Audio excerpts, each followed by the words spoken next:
To Mr. Breaux' stabbing, did you also receive in evidence that came from the Yolo County Coroner's office a blood-stained card with DNA from Mr. Breaux?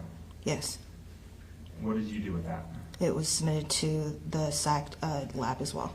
The SAC lab being Sacramento DA's office? Correct. And was that done for DNA processing and testing? Correct. Or I should say analysis as well.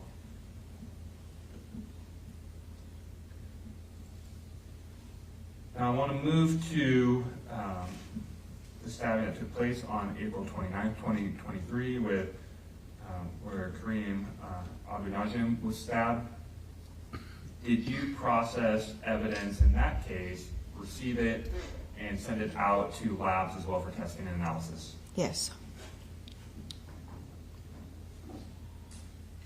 Did you receive latent prints, multiple latent prints that were taken from a Black Path water bottle by Ms. Sherry Cole? Yes.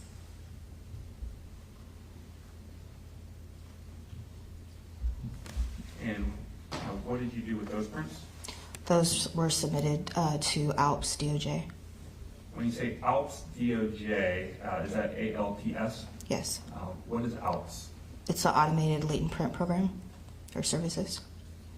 Is that where fingerprints are submitted to figure out if they have a match to a known individual? Correct.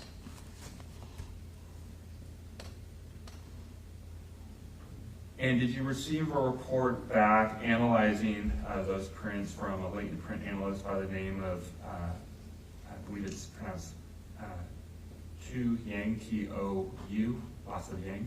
Yes. And without getting into the results of that report, do you know if the prints that Ms. Colt submitted to you, that you submitted to the Department of Justice, were run against prints of Carlos Reales Dominguez? Yes.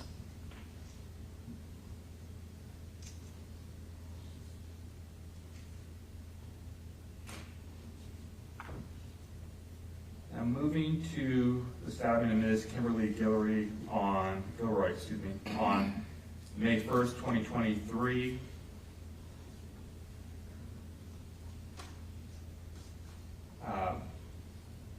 Were you aware of a DNA sample that had been taken from Ms. Guillory? Yes.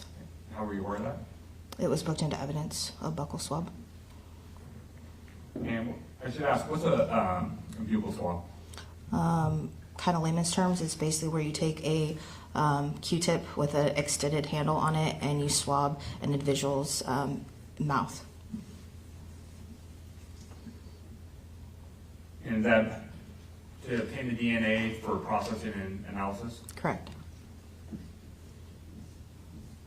And did you receive that? Yes. And was that provided to you by Sacramento Sheriff's Detective Batali Borkachuk? I don't recall. And from Madam Court Reporter, VITALYTROKOPCHUK.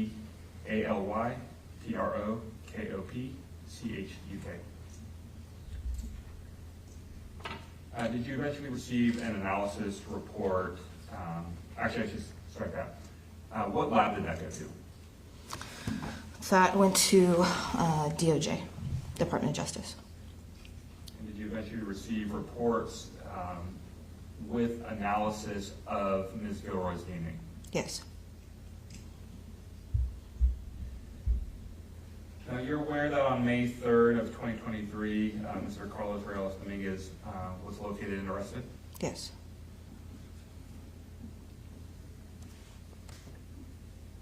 And during his arrest, are you aware that he was found in possession of a Smith & Wesson branded knife? Yes. At some point, did you take receipt of that and book it in evidence? Yes. Okay.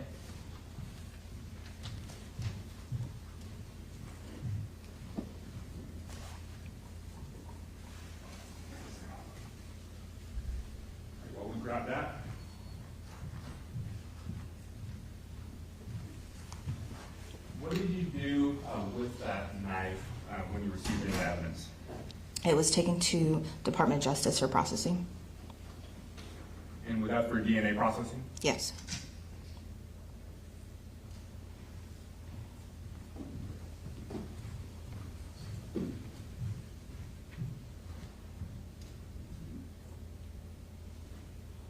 Now I'm showing you what has been previously marked as People's 34.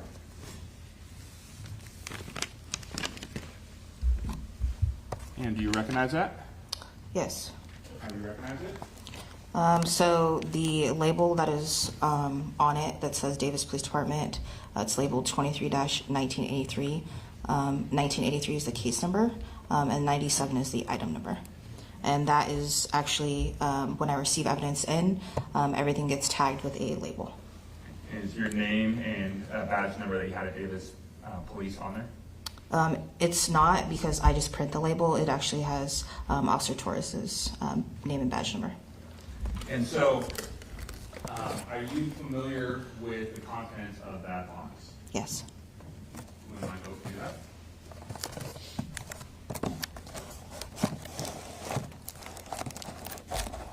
Do you have a knife or scissors? I have scissors.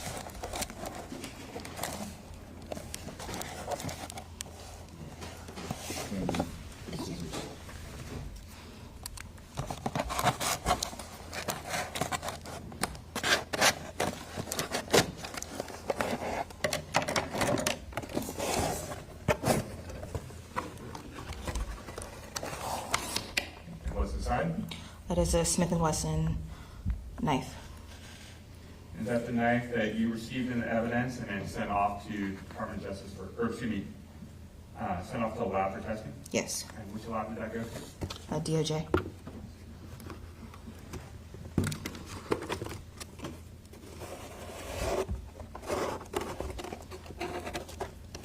Now, when Mr. Dominguez was arrested, did you receive the clothing items into evidence that he was wearing? Yes. And what was that? Sweatshirt, Can you describe the sweatshirt? black. Was it a hoodie with drawstrings? Yes.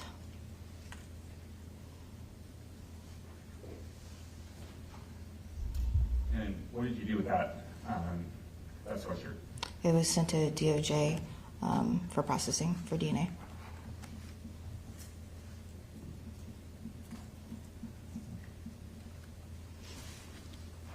And for processing, are you aware that there was DNA analysis done on that sweatshirt? Yes. Did you receive reports back from senior criminalist Heather Tomczyk with the Department of Justice providing an analysis of Mr. Dominguez's sweatshirt? Yes.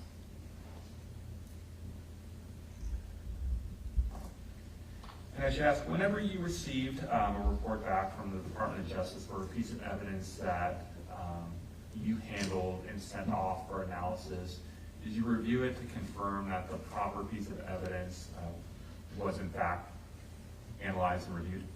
Yes, so for every item that we received back, as well as a report, I basically verified that what was actually sent out for processing, we received a report for.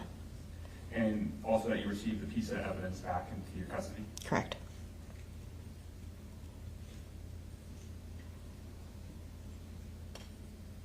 Now, as it relates to Mr. Dominguez himself, so we talked about the knife, we talked about the sweatshirt, was there DNA swabs or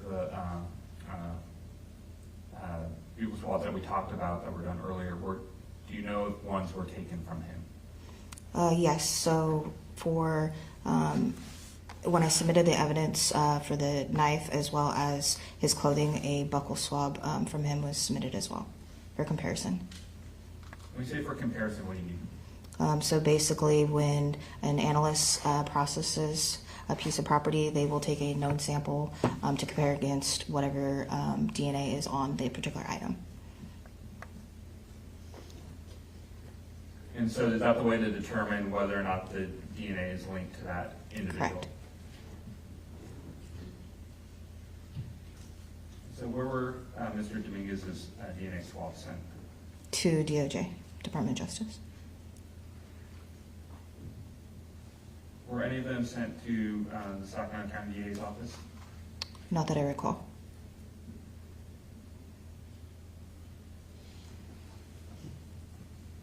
Was a blood sample taken from Mr. Dominguez as well? I believe it was just a buccal swab.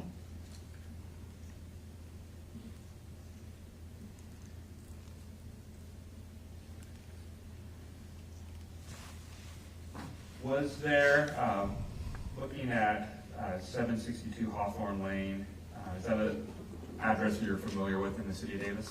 Yes. Were there any items that were received by you from that location that you sent off for processing? There was a towel that was found at the residence with possible blood stains on it that was sent to the Department of Justice for analysis for DNA.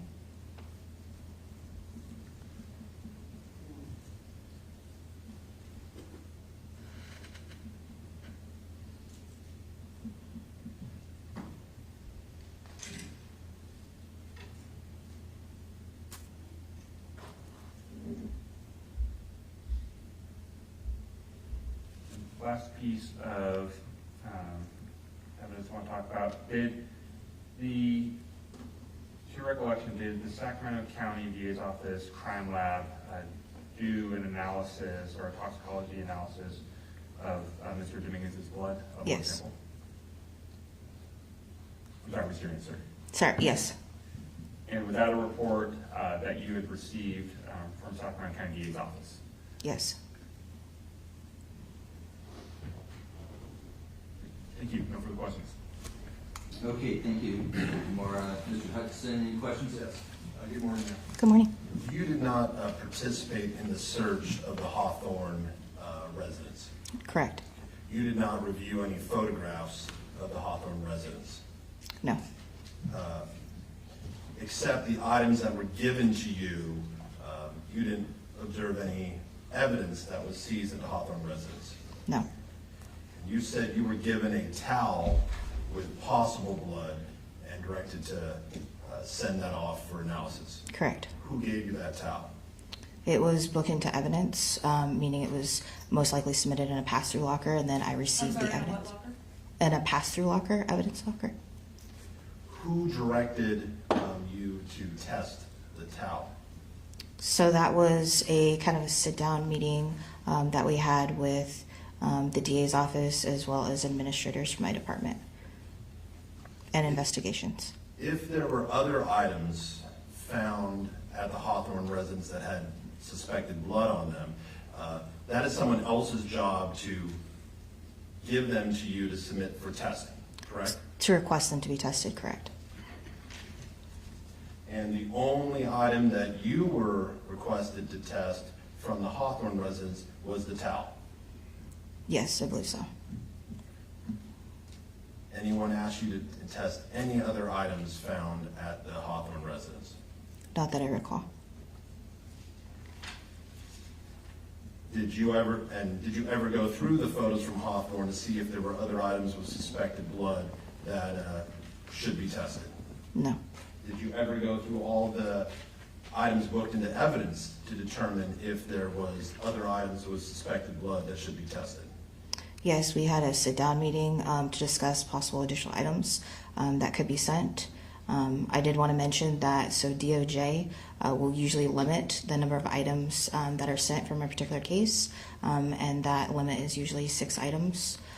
So because we had 2 homicides in one attempt, it was kind of a process of elimination at the time of what was priority and what was going to be sent.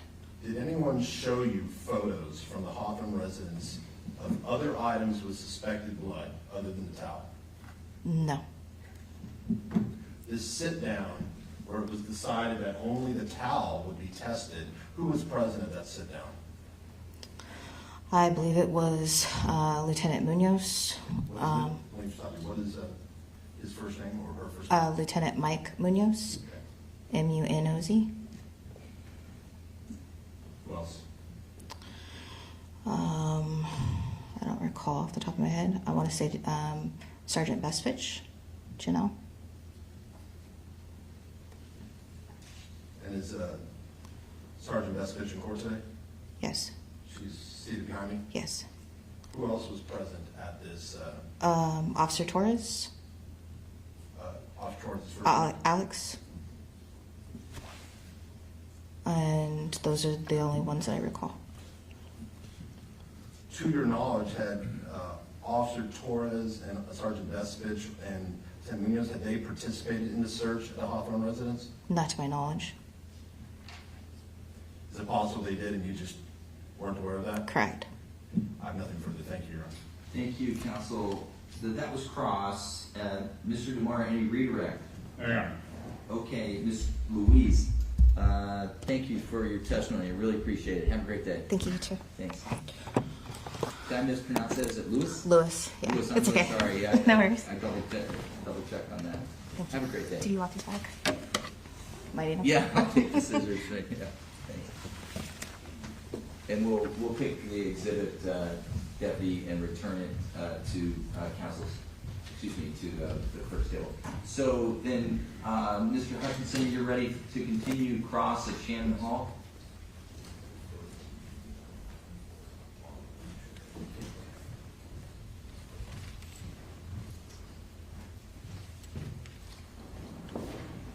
Call for a one-word answer, yes or no. Oh, I'm sorry. I was just doing, you've used that, so. I thought I would answer that. In my mind, I did. Yes, I'm ready. Okay. I apologize, Your Honor. That's all right. All right, let's get Ms. Hall back. Ms. Hall, thank you for your patience with me. Come on in and have a seat.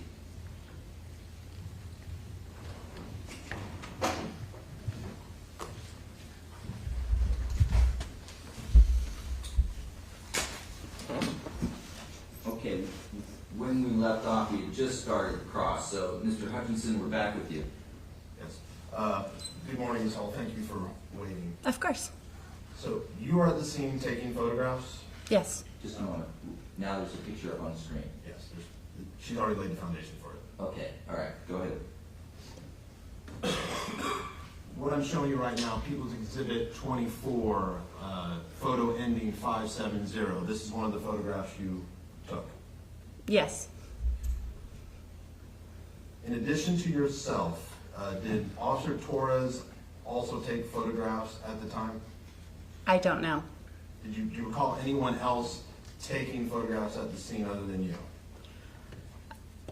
As far as I'm aware, it was only me. I do know that we had assistance from another agency, and I believe that that outside agency may have taken photographs. And those photographs are booked at Davis Police Department, though? The ones that I took, What anyone took? they should all be, yes. Let's focus on the ones you took. Ending, once again, People's Exhibit 24, ending 570. This is, it depicts two tents, Yes. and the tent in which Miss Guillory was stabbed is this red tent with a gray top. Yes. Is there another tent that has been taken down? It would be to the west of Miss Guillory's tent. There was a third tent, but from this angle, I don't know that it would be able to be seen. Only two tents are in this photo ending 570. Yes. Showing you what's been marked, once again, People's Exhibit 24, photo ending 573. Another photo of the two tents. It looks like it. Where is the third tent? I don't recall. Again, Exhibit 24 ending 576. This is another photograph of the two tents. Yes. You can see at the end, or at the very back, there's a yellow street sign with a black arrow, and it's pointing east. Do you Yes. see that? That is where L Street curves into 2nd Street. Correct. And showing you photo ending 579. This is the close-up of the blue tent that we previously saw. Yes. Well, wait a second. When we first started on direct, we saw, I think the very first picture I saw was, had blue in it. It was a tent. Was that tent across the street? I don't remember. Okay. Sorry to confuse you. That's one. Okay, all right, go ahead. So, this tent right here in photo 579, that is next, immediately across from the tent in which Ms. Guillory was stabbed. I would need to see the last photo to make sure they're the same. It looks like it. So I'm showing you again 573. Can you see the two tents? Yes. My question, if you know, I'll zoom in a little bit. I'm showing photo 573. It's hard to see with the light, but was there a third tent in this area that had been taken?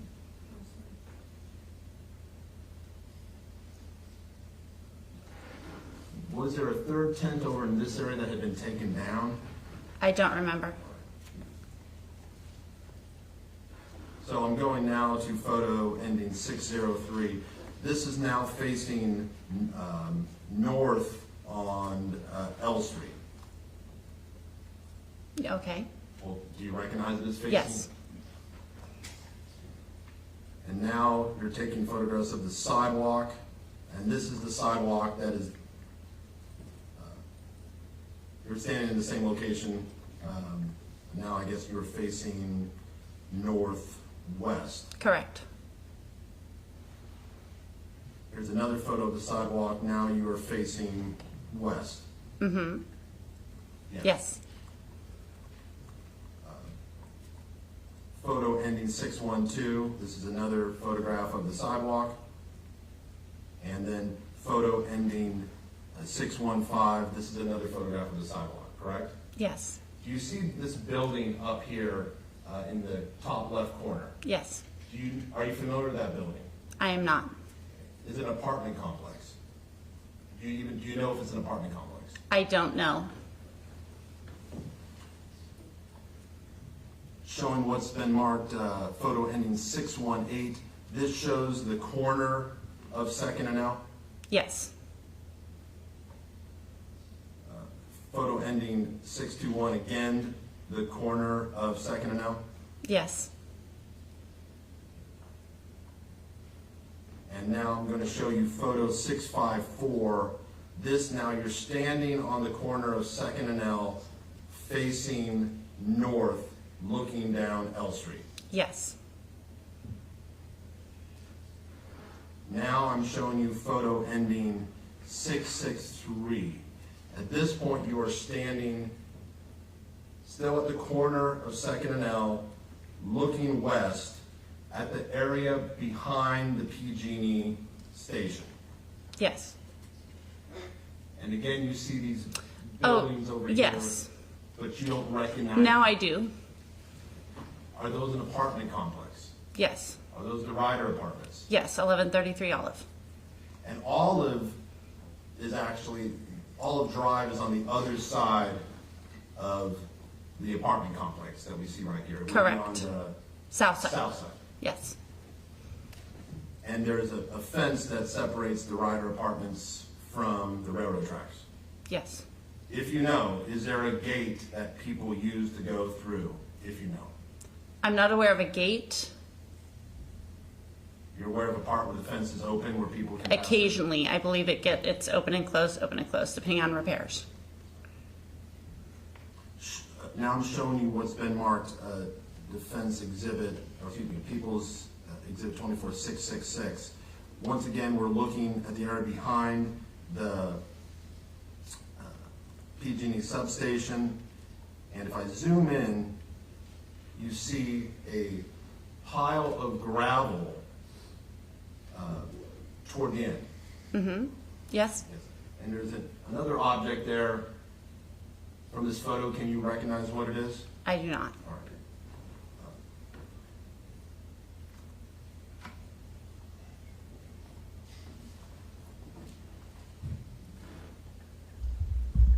Ma'am, if I received some photographs from the Davis Police Department which were identified with the following initials and numbers, DSC_, 0130.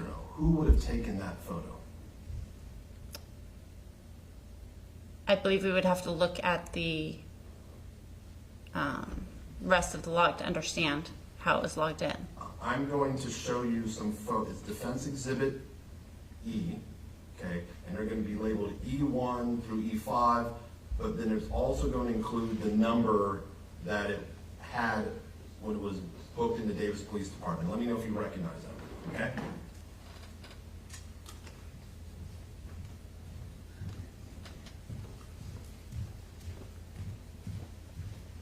So if you could just scroll through these 5 photos, and once again, they're marked E1 through E5, but the number next to them is the original number that it came from Davis Police Department, okay?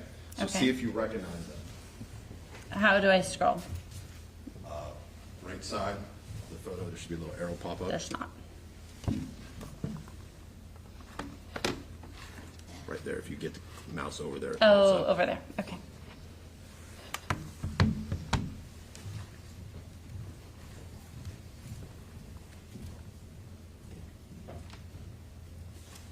And what was your question exactly? Do you recognize those photos? I do not. Do you, do they appear to be from the same area where we were just asking questions about? You see Yes. around? And you see the photos are identified with, let me assume some facts. If those came under a folder with, identified as Alex Torres, with the numbers DSC /_ and then 0130, 0131, who took those photos? I believe the DSC _ etc. is assigned by the camera. It's just the is it the metadata that's assigned by the camera? So my question is, if you didn't take us, assume these photos were given to my office from the district attorney's office under a file labeled Mr. Torres, is it possible Mr. Torres did take photos? It is possible. Okay. And he was there, present? He was with me as I took every photo, yes. But you did not specifically take these photos that I just showed you? These do not look familiar. You don't recall ever going down past that gravel pile and taking photos down there? I don't recall doing so, no. Other than Mr. Torres, who else might have taken these photos? Any member of our evidence response team. Who else was there who was possibly taking photos other than you and Mr. Torres? I don't recall who was at the scene that day. Even though you didn't take photos, did you personally observe the items that are depicted in those photos? Looking west down the tracks that day, Yes. I don't recall if I walked over to that position or not. Okay. So you don't have a memory of going behind that gravel pile and seeing what is there? I do not recall that.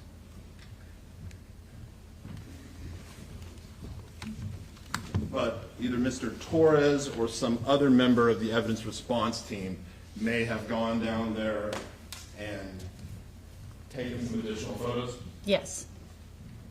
Was there anyone other than Davis Evidence Response who was taking photos there that morning, to your knowledge?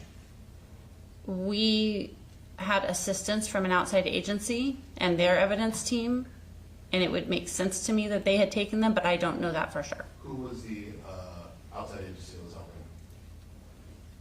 It was either Sacramento Police Department or Sacramento Sheriff's Office, I don't recall. If I get a file with photos, how does Davis PD identify who took the photos? When we log the photos, when we log the memory card into evidence, we would identify it at that time. Mr. Torres will be able to answer that question too. But yes. I have nothing further to thank you. Okay, thank you, counsel. Any follow-up? No. Okay, Ms. Hall, thank you for your time. Have a great day. Thank you. Thanks. Okay, Mr. Jamar, do you have a witness?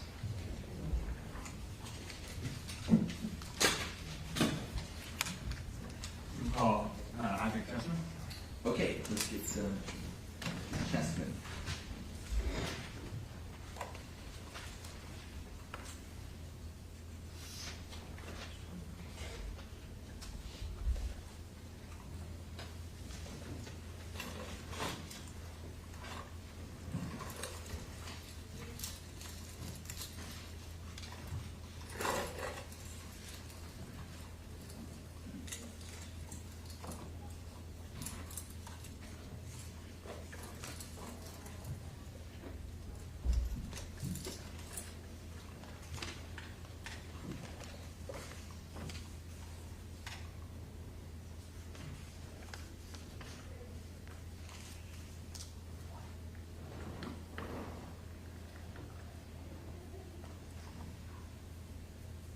Deputy?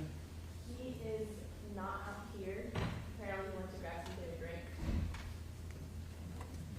Call, Christine Berios. Great. Berios? Yes. Thank you.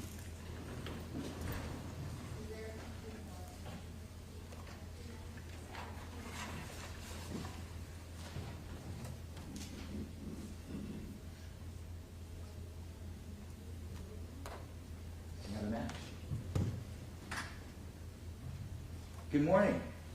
Come on in and stand here at the podium. My name's Sam McAdam. I'm the judge presiding. I appreciate you being here this morning. Thank you. Thank you. And ask the clerk to administer an oath. And after you take the oath, I want you to have a seat in the witness stand. We have two lawyers to ask questions, okay? Okay. Thanks.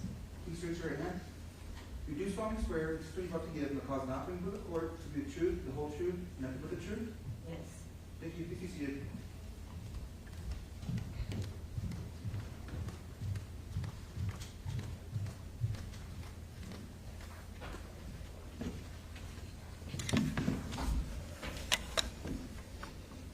Speaking first and last name for the record. Christine Berios. If you could spell your full name.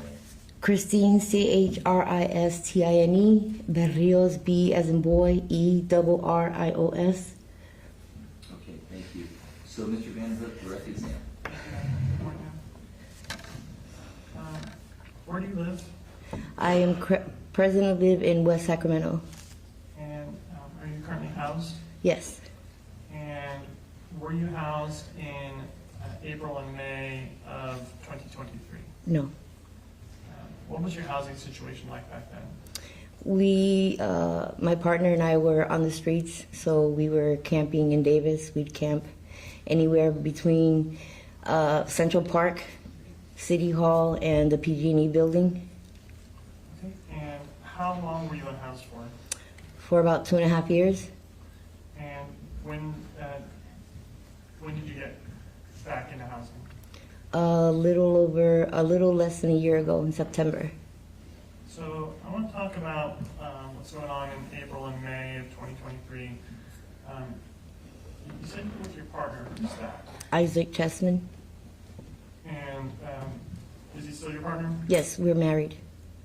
Understood. And so, do you know who Kimberlee Guillory is? Yes. Who's Kimberlee Guillory? She is a friend of ours.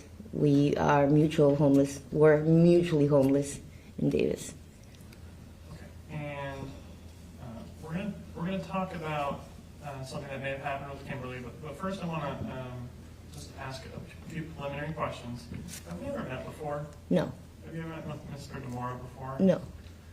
And were you promised anything in exchange for your testimony here? No. And were you told that you would receive any kind of benefit on any kind of case or anything like that? No. And do you currently have active cases? Yes. And were you promised anything about what was going on with that? No. And so, in fact, has anyone even discussed that with you at all? No. so, going to what happened with Kimberlee, where was that? 2nd Street and L in Davis, right across from a PG&E substation.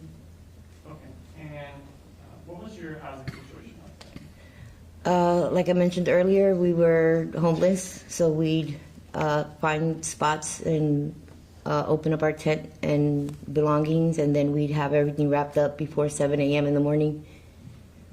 Okay, why would you wrap things up? Just because we didn't want draw attention to us for being in inappropriate spots with our camping. It's illegal to camp in Yolo City lines. Okay, so would you set up each day and then break down each morning? Mm-hmm. Is that yes? Yes, I'm sorry. That's fine, thank you. What would you do with your stuff in the in-between times when you weren't set up there?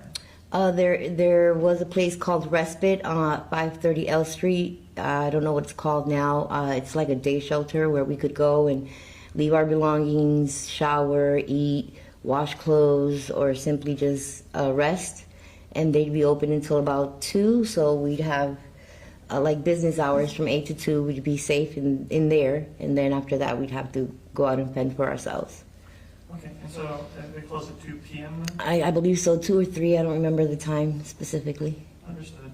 And was that near the PG&E building? Yes, it's probably like 3 blocks from where we were setting up camp. All right, and so you would just walk back and forth? Yes. And when the incident with Kimberlee happened, had you heard anything about stabbings within the city of Davis? Yes. Was that talked amongst each other at where you were staying? Well, Isaac and I, we usually stay private, but we started to stay with more than just the 2 of us, just because of safety in numbers. Yeah, we did speak about it, just to stay safe and vigilant, watch our backs. And do you know about how many of you were staying together? There was Isaac, myself, Larry, Pilot, and Kimberlee. So it was 4 of us. And how long have you been staying in that larger group? It'd only been a few days since the first murder. We were uneasy. So maybe about a few days after the first victim was found, we started staying in groups. Okay, and so I'm going to pull up a photo. This is a photo ending in 492. Put that up on the screen. Is this part of 24? Yes, Your Honor. Is it 24? Okay. If we could dim the lights a little bit, maybe it's a little hard to see. Are you able to see this photo, ma'am? Yes. And you see kind of a tent there? Well, that's the first tent where Alberto stayed. We stayed clustered up right by where the first car is parked. Okay, so I'm going to pause you there. This first tent, you said that was where Alberto stayed. Yes. Is that Alberto Osorio? Yes. And so you're staying further down the street then? Yes. Is Alberto Street tent closer to 3rd Street then? Yes. Okay. So we're going to find another photo here of something closer. Okay. But you and Mr. Chesman were staying in one tent, or did you have 2? No, we were in one tent. And what was Kimberlee's arrangements like? Believe it or not, the night before the stabbing occurred, she was sleeping next to Alberto's tent in the open. And we were very upset with her, so we got her that tent the morning of, and we set it up that night. Okay, so it was a new tent? Yes. And when you say we got her that tent, who's we? Larry had it in his shelter. He went in his storage. He went and he got it. And then when we got back and started to set up our tents, Kimberlee was not there yet. Larry's tent was set up. He had a single-man tent. My husband and I had a 4-person tent. We also had a bike and a tricycle with us. And Okay, let me stop you there. So Ms. Berios, thank you for your patience. We've been going for a while, so we're going to take a 15-minute break. Okay. And on the backside, we have a few more questions for you. Okay. And so stay with us. No worries. And we'll see you in 15 minutes. Okay. Thank you. Thank you. To the jury, enjoy your mid-morning break. Don't form any opinions. Don't discuss. Don't research. I'll see you in 15 minutes. Thank you, counsel. Have a good break. Off record.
and she's subject to direct examination.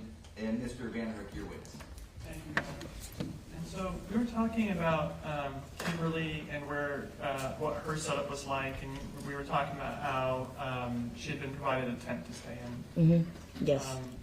Where was her tent set up in relation to your and Isaac's tent? So our tent was maybe about 4 feet from our tent, very close in proximity. Okay, so for people 24, I'm going to put up a photo. This is ending in 573. Mr. Vanderhook, will you help me? Will you help her adjust her mic? Yes, sir. Yeah, I want to get it. Is that better? Yeah, that's better. But I was hoping you'd sit right in front of me. I know. Sorry. Oh, but you want to be able to see See it. the picture? Yeah, you're good. Thank you. Yep, got it. So in photo 573 here, are you able to see your tent at all? Yes, ours would be the one with the baby blue tarp on it. Okay, and are you able to see or Kimberlee's tent? Yes, the maroon color one right underneath the tarp. And it's the one with the gray rain fly on top? Yes. So regarding that setup, is that something you set up that day, or had it been set up for a while? No, we waited for her to get back, and Isaac and Larry put it up together. And then she came home. We went to the store, and then she came home. So she wasn't really even there when we set it up, but it was set up for her. Okay. And so I want to ask you about what happened with Kimberlee. What was the first sign that you had that something was wrong with Kimberlee? We barricaded ourselves in our tent, and we heard a snap from one of our rain flies snap. And Isaac was going to go out, and I said, no, let's just listen. And I say about 45 seconds to a minute after that, we hear her scream. Okay, so I want to pause you there. You talked about a rain fly snap. I don't understand what that means. Can you explain that for me? So our tent had a rain flap that we tied on some trees to give us more safety. And we heard one of them snap like it had been cut or somebody got caught on it. Okay, and is that kind of a normal sound that a tent might make if you're sitting in a tent? No, no, because it was deliberate. Like somebody either tripped over the rain flap that we tied or cut it. Now, in Davis, there are various animals, especially at night, like raccoons, possums, squirrels, that sort of thing, right? Yes, there is. Could it have been any, like, some kind of wildlife that you heard? No, it wasn't wildlife. We were already on edge from 2 hours before Kimberlee's incident. All right. And is this something that you heard yourself, or is this something that you're hearing from Isaac? No, Isaac and I both heard it at the same time. Okay, so what was your reaction when you heard it? We started to get ready and dress, and as soon as we started putting on our clothing to go out, we heard Kimberlee scream. All right, and could you hear what Kimberlee was screaming?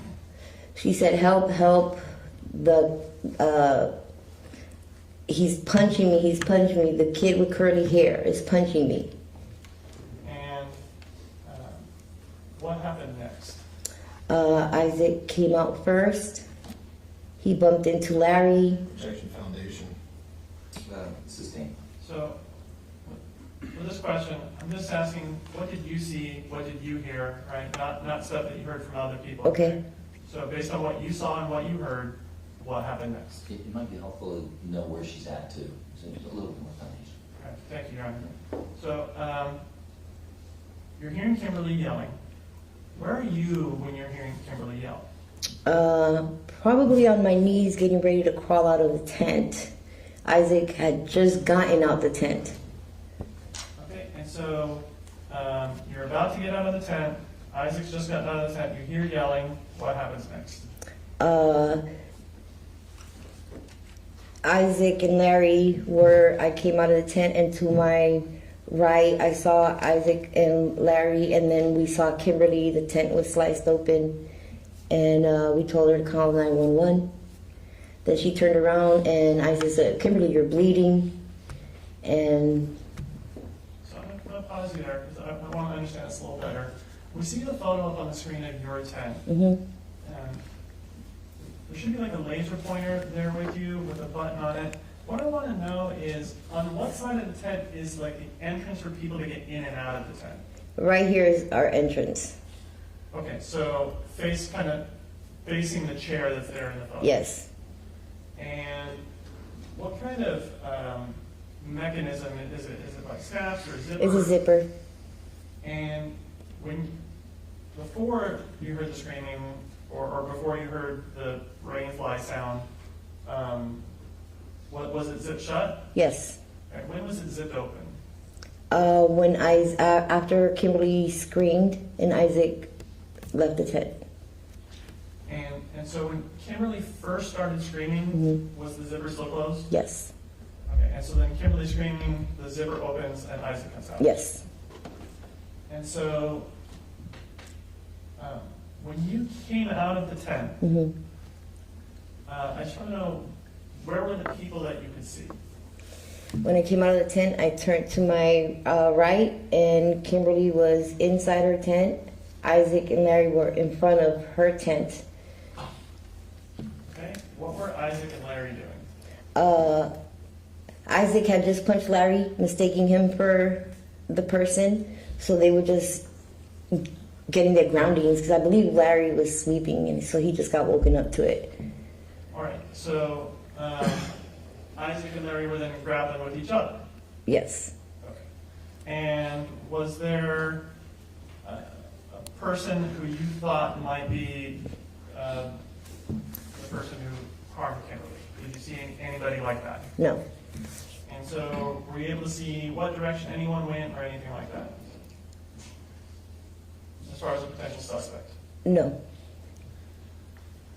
And with Isaac and Larry kind of tussling with each other, where was Kimberlee at? She was in the tent, still in the tent. I think she was either placing the 911 call. Right? Could you see Alberto at all? Alberto had been walking up, so he made it to us a little bit after her screams. And so when this was going on,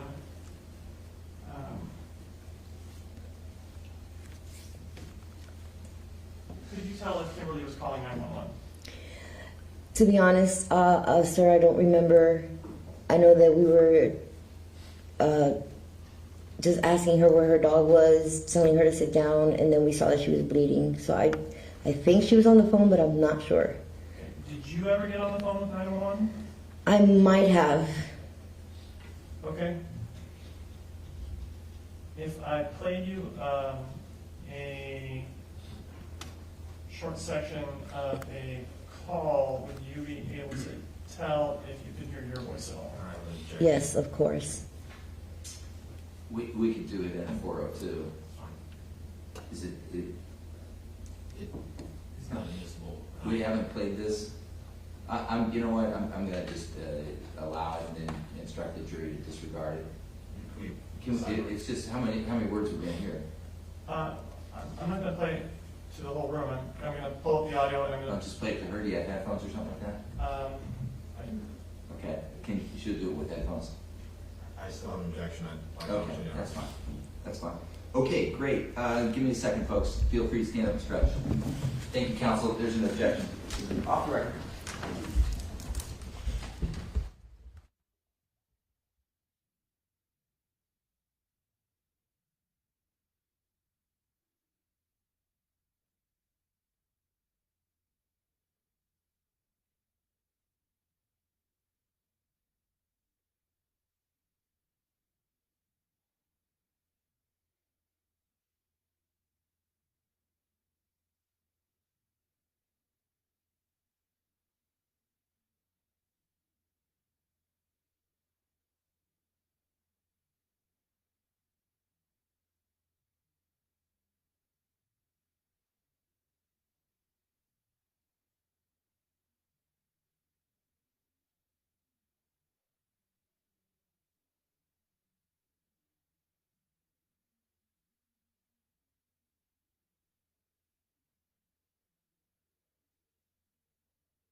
we had an evidentiary ruling prior on that. The court stands by that ruling.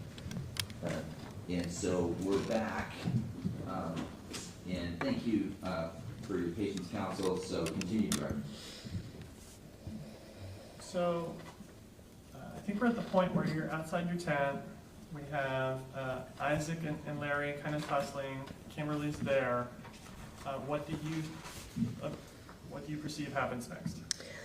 I do believe I called, but I'm not certain because I called them earlier for a similar situation. And we just stood there, made sure she didn't lose consciousness, try to gather our thoughts, and that's pretty much it. Waited until the police got there, and then they asked us to move, so let the police handle it. And so I want to talk to you about those few minutes before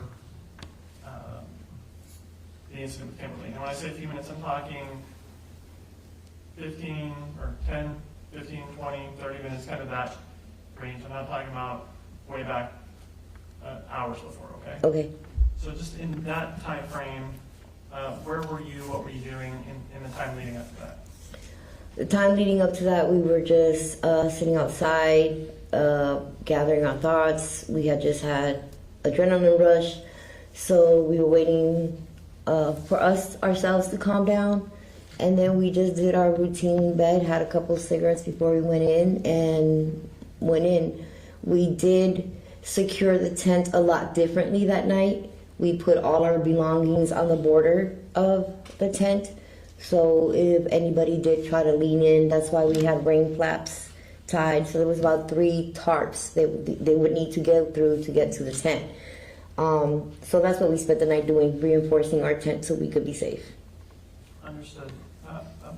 About how long before you heard Kimberlee screaming and that something was going on, did you go in your tent and actually secure it up?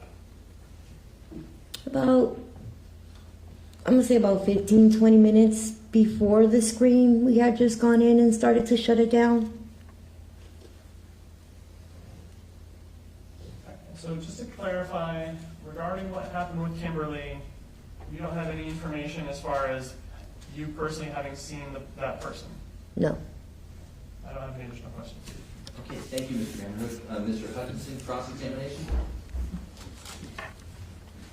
Good morning, Ms. Berios. Good morning. My name is Dan Hutchinson. Thank you for being here this morning. I'm going to ask you some questions this morning, most of which can be answered with a yes or no response.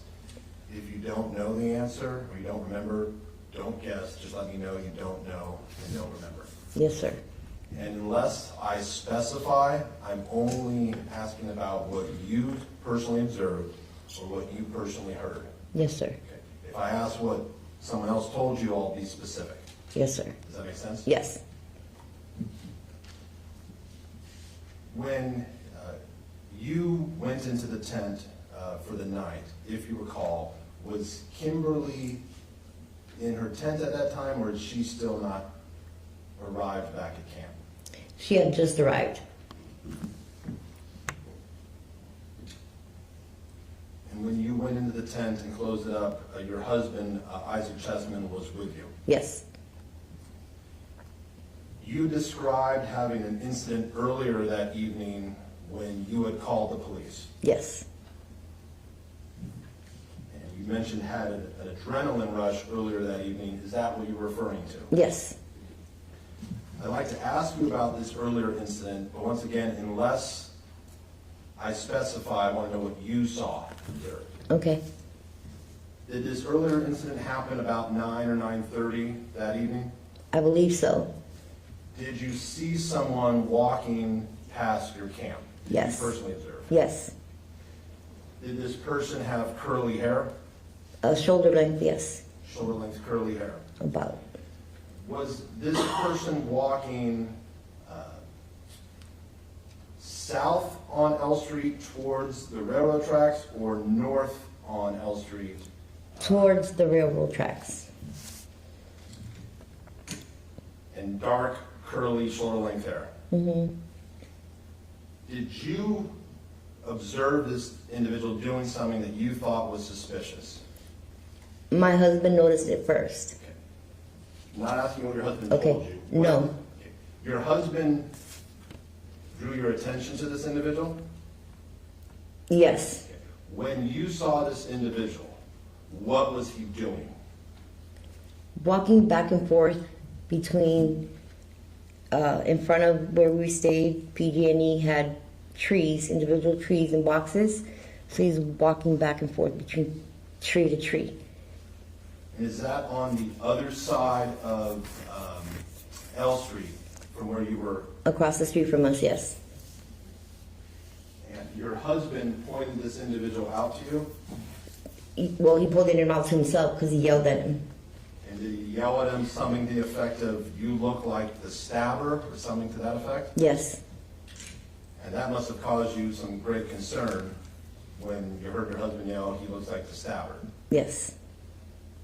Did your husband then chase this individual? He started to. Did anyone else chase this individual in addition to your husband? Alberto. Did they chase him south on L Street toward the tracks, or did they chase him north? South towards the tracks. And when L Street ends and it curves into 2nd Street and heads east, correct? Mm-hmm. Yes. Did this individual turn east on 2nd Street? Once they turned the corner, I couldn't see the direction. So this individual had dark, shoulder-length, curly hair. Do you remember what this individual was wearing? Black sweats with white lines on the side, and he was carrying a backpack. Okay. I want to be very careful. This individual at 9 o'clock, did he have black sweats with white lines, or is that information you got someplace else? No, we gave that description to the police that night. We told them it was sweats with lines on them. And once again, you're referring to the individual you saw at 9:30. Yes. Okay. That is that individual who had the black sweats with the white lines. As far as I can remember, yes. The individual at 11:45 who stabbed Kimberlee, you didn't see that individual at all, No. right? Okay. But it's your belief, based on what your husband has told you, that the individual who stabbed Kimberlee was the same individual he chased at 9:30, correct? It's our belief, yes. And to this day, no one has ever told you differently. No.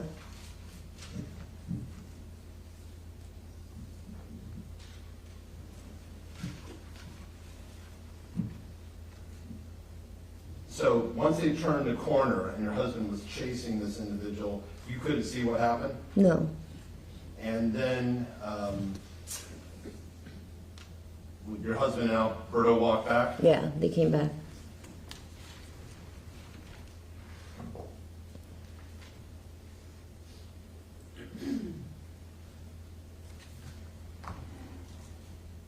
And ma'am, you know, sometimes when we have a memory, we may take information from one experience and combine them. You've had that experience. Of right? course, yes. I want to be very careful about this question. You said the person at 9 o'clock had the black pants with the white stripe. Are you Yes. certain you saw that individual at 9 o'clock? Or is that possibly information someone else told you later? No, I seen the tail end of him when Isaac started to chase him.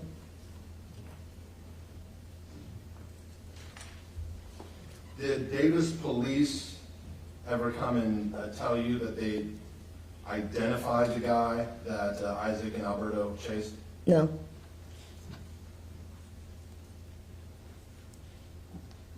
And so when you say it's your belief that the person who was chased was the same person who stabbed Kimberlee, that's just based on the fact that he was there earlier scoping you out, and then 2 hours and 45 minutes later, Kimberlee gets stabbed. Yes. So in your mind, it makes sense that it has to be the same person. Yes.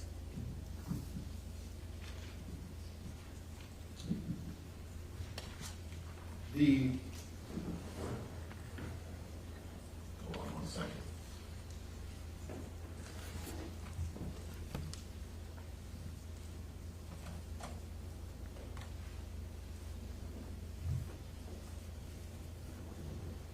Now, when you and your husband, I'm gonna sit down because I'm gonna show you some photos here. Okay.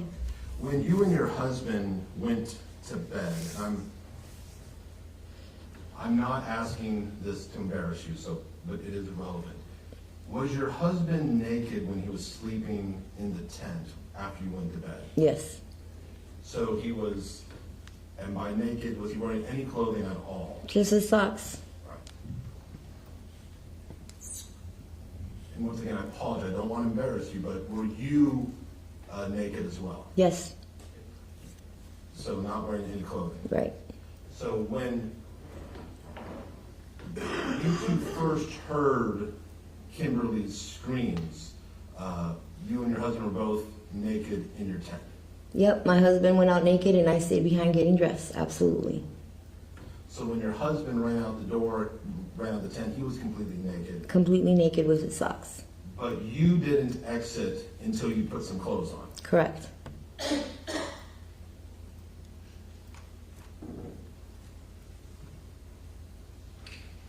And you said you were on edge because of what had happened earlier where your husband had chased the other man? Yes.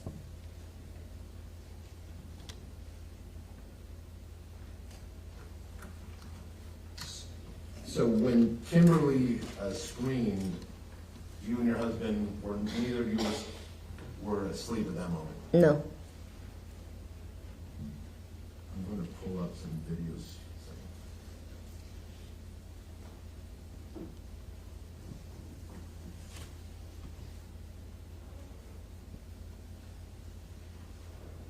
Your tent, now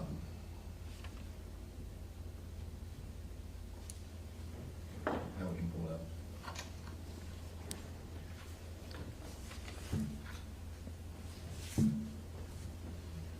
Ma'am, I'm showing you what's been marked People's Exhibit 24, and this is photo ending 570. Do you see this? Yes.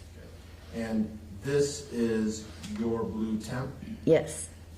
After this incident happened, and police arrived, did you go back into your tent at some point? No. When, if ever, were you allowed to retrieve your tent?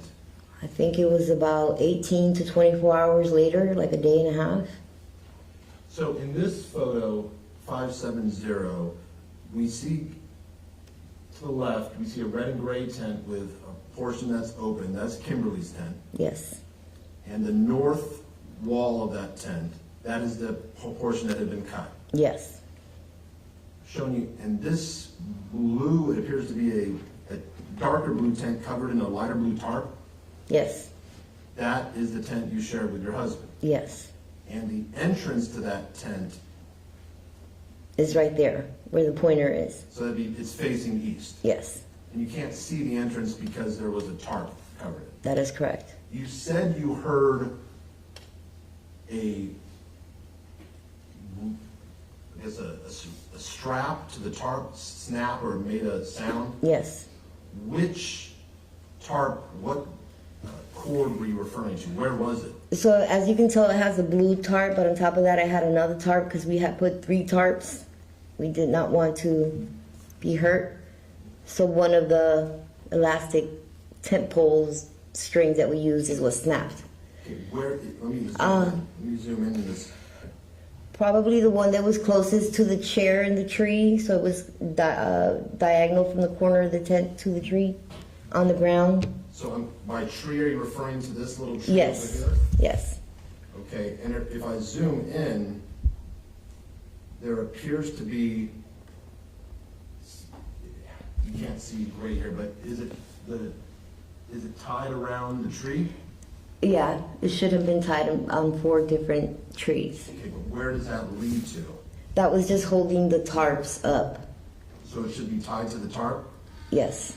This chair right here, though, at the corner, was that chair there when you went to bed? Yep, that's where Isaac last smoked a cigarette before he came in. So when you got out, that chair was still exactly where it had been?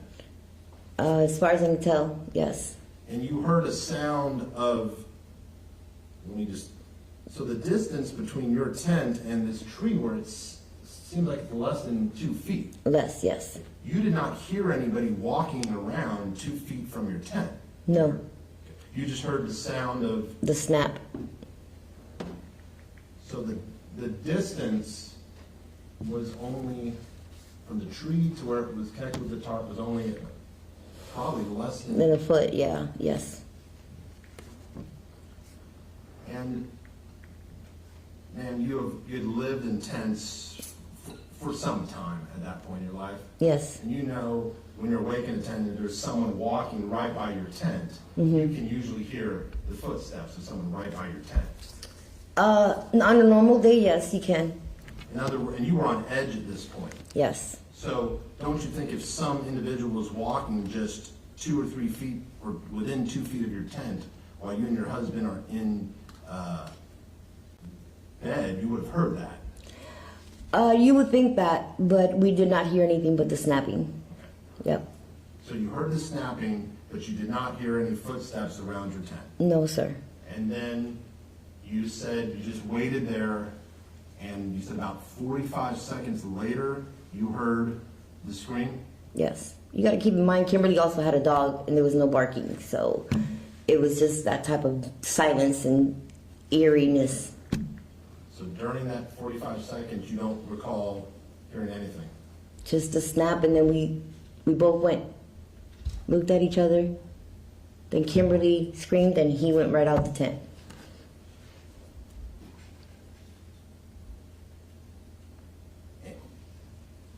Ma'am, when you're in a tent, if someone's walking on the dirt, does that make a louder sound than if someone's just walking on the sidewalk? Not particularly. So I want to talk to you about the words. We can. Let me leave it up there for a second. Larry's tent, is it visible in this photo? No. Okay. This is again photo ending 570, People's Exhibit 24. Was Larry's tent over here? Yes. To the west of Kimberlee's tent? Yes, his tent was directly in her opening. So when she opened her door, it was his tent. And her real opening, not the one that was cut, Right. that should be facing. It's facing the wall. She didn't want the zipper facing the street. So Kimberlee's true opening is facing the wall. That would be facing west. Yes. Larry's tent was immediately facing Kimberlee's. Yes. Did his opening face Kimberlee's opening? Yes. So when Larry would come out of his tent, the first thing he would see was the opening to Kimberlee's tent. Yes, sir. And Larry was already in bed or in his tent when you and your husband went to bed. Yes.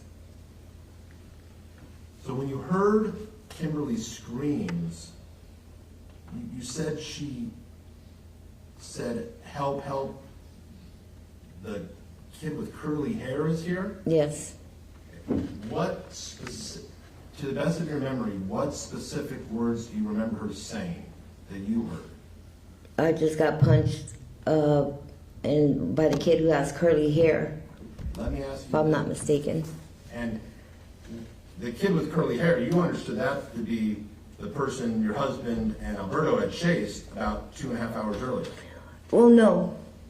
We didn't put, like, when she said the curly hair, yeah, we put it together, but Was Kimberlee present when, there you go. No, she wasn't present when the first incident that I called the police for somebody, like, stalking us. She wasn't there. and now, did you personally ever tell Kimberlee about the incident with the person stalking you before she went to bed for that evening? I don't think we really spoke other than when she came into the tent, she had like an In-N-Out burger and a cup, so we didn't really speak much.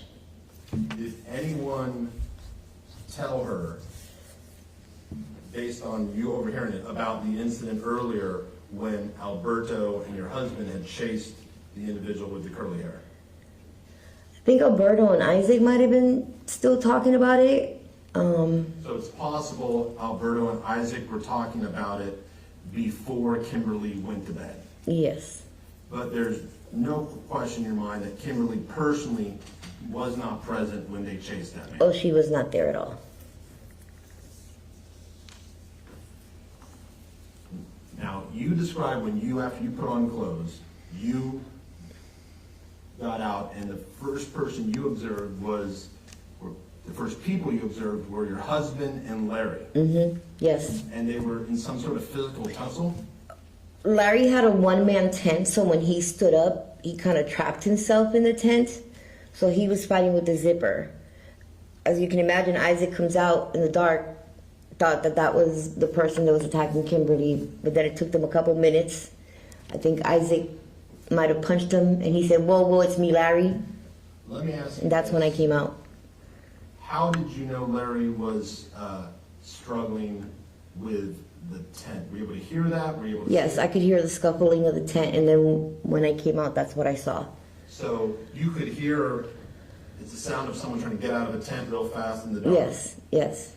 I'm sure you had times, anyone who's ever went camping has had that experience where you're trying to get out of the tent in the dark and you can't Yes, find the zipper. right, So you recognize that sound, yes, and then when you actually got out, you saw your husband naked with only socks, yes, physical, in some sort of physical altercation with Larry. yes, And Larry was still in his tent? yes. Did your husband actually, did you see your husband throw any punches?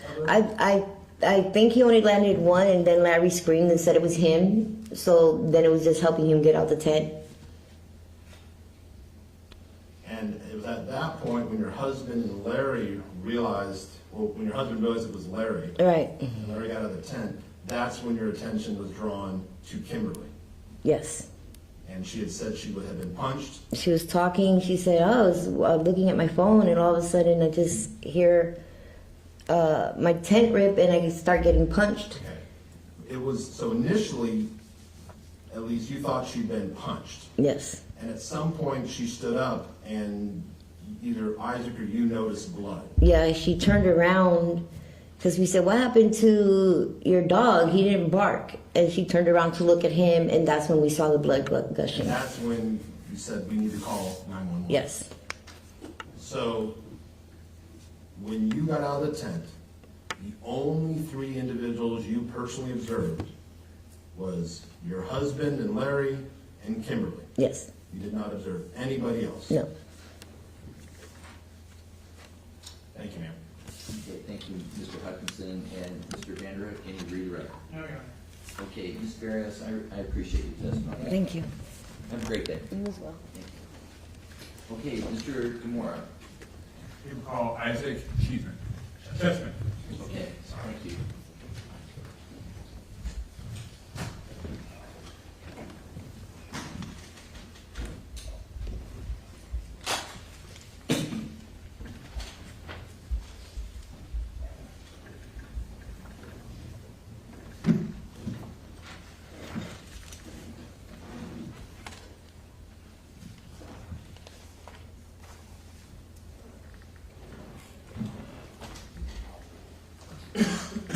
Chesman, come on in. Mr. Vanderhook, if you just step aside for a second. Come on in and stand here at the podium. Yeah, good morning and thank you for being here. Thank you for having me. I'm going to have the clerk swear you in, and then after you take the oath, then I'm going to have you sit in the witness stand. We have two lawyers to ask questions. Okay. Okay. Please raise your right hand. You do solemnly swear that you about to give and cause nothing with the court. I do. Thank you. Please be seated.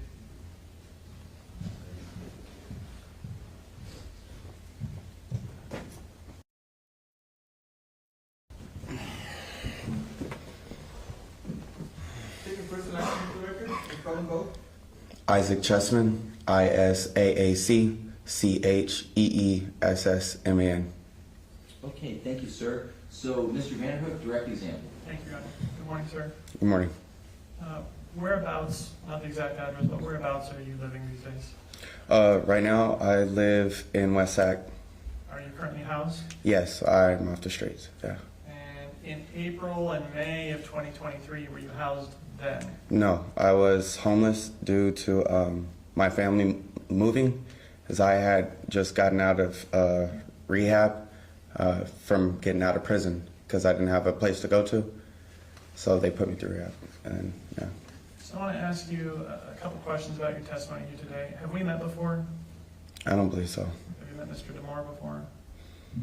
Briefly, right before, he just told us not to talk about the case and just to basically chill and kick back, pretty much.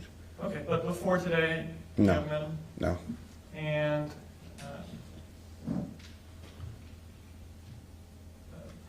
sorry.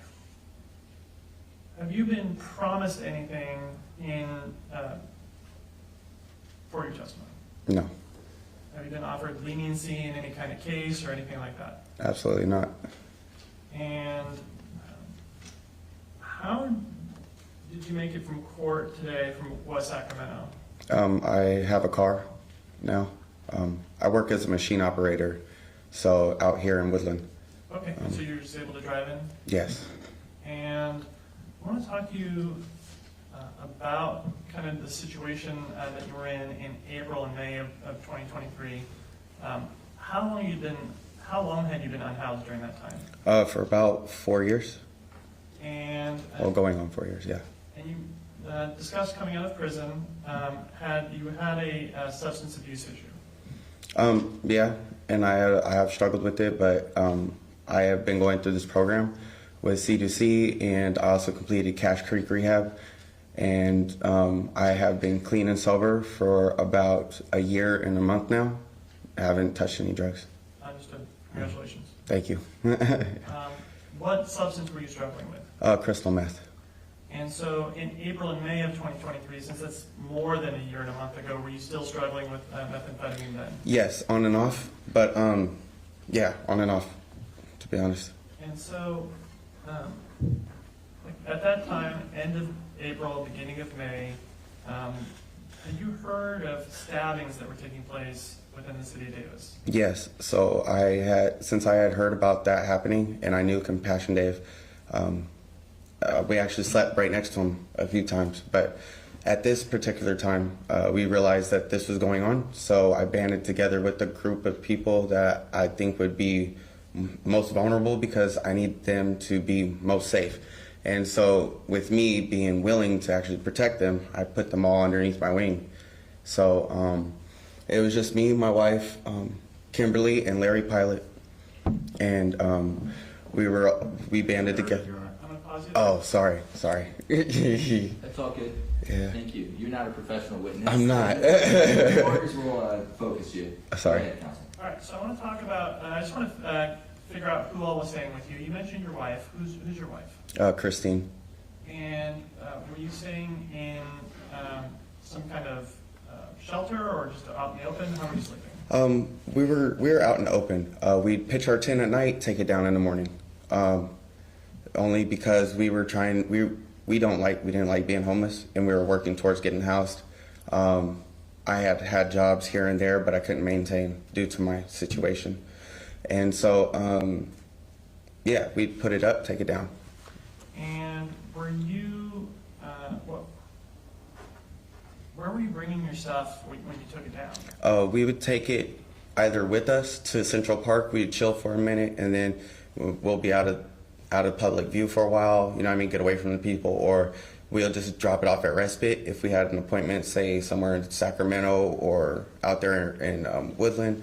We would normally leave it there, and it would hold it for the day. And regarding your tent, where you would set up your tent, would you take it up and then take it back, or set it up and then take it back down each night? Yeah, we set it up at night, take it down around 6 to 7, depending on where we were. Well, what's the purpose of doing that? Why not just leave it up all the time?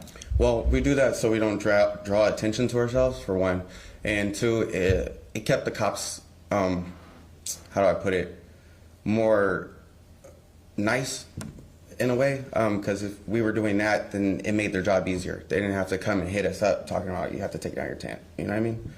So they respected they showed us more respect if we did that, pretty much. Let's put it that way.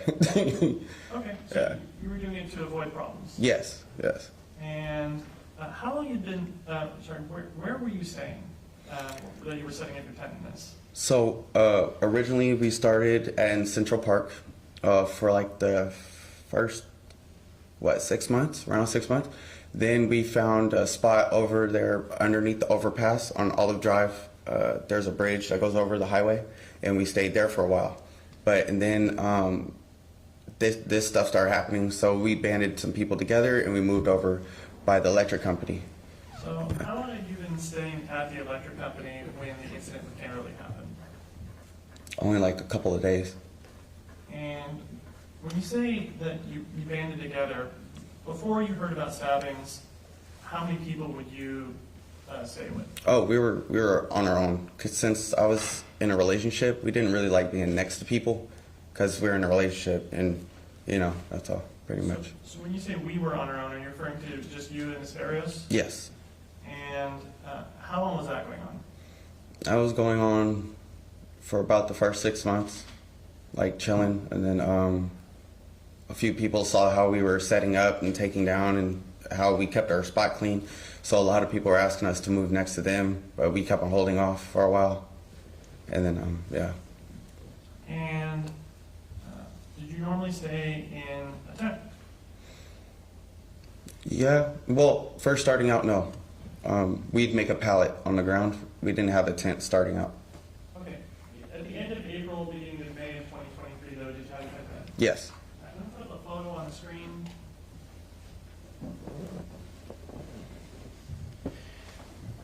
And this is photo ending 573. Are you able to see that, sir? Mm-hmm. Is that yes? Yes, yes. All right. So on the table next to you, there should be a laser pointer. Okay. And it's got a button. Would you be? Do you see your tent in this photograph? Yeah, it's that one right there. All right. And you're referring to the blue tent, kind of center rightish of the photo. Yes. And how long have you had that tent for? I can't really pinpoint how long, but it was for a while. It was for a while. And so you mentioned that you'd only been staying at PG&E for a couple of days. Where is this set up? This is literally on the wall of PG&E. On the other side too, there's spaces where certain tents would be set up, but across the street from that is the apartments.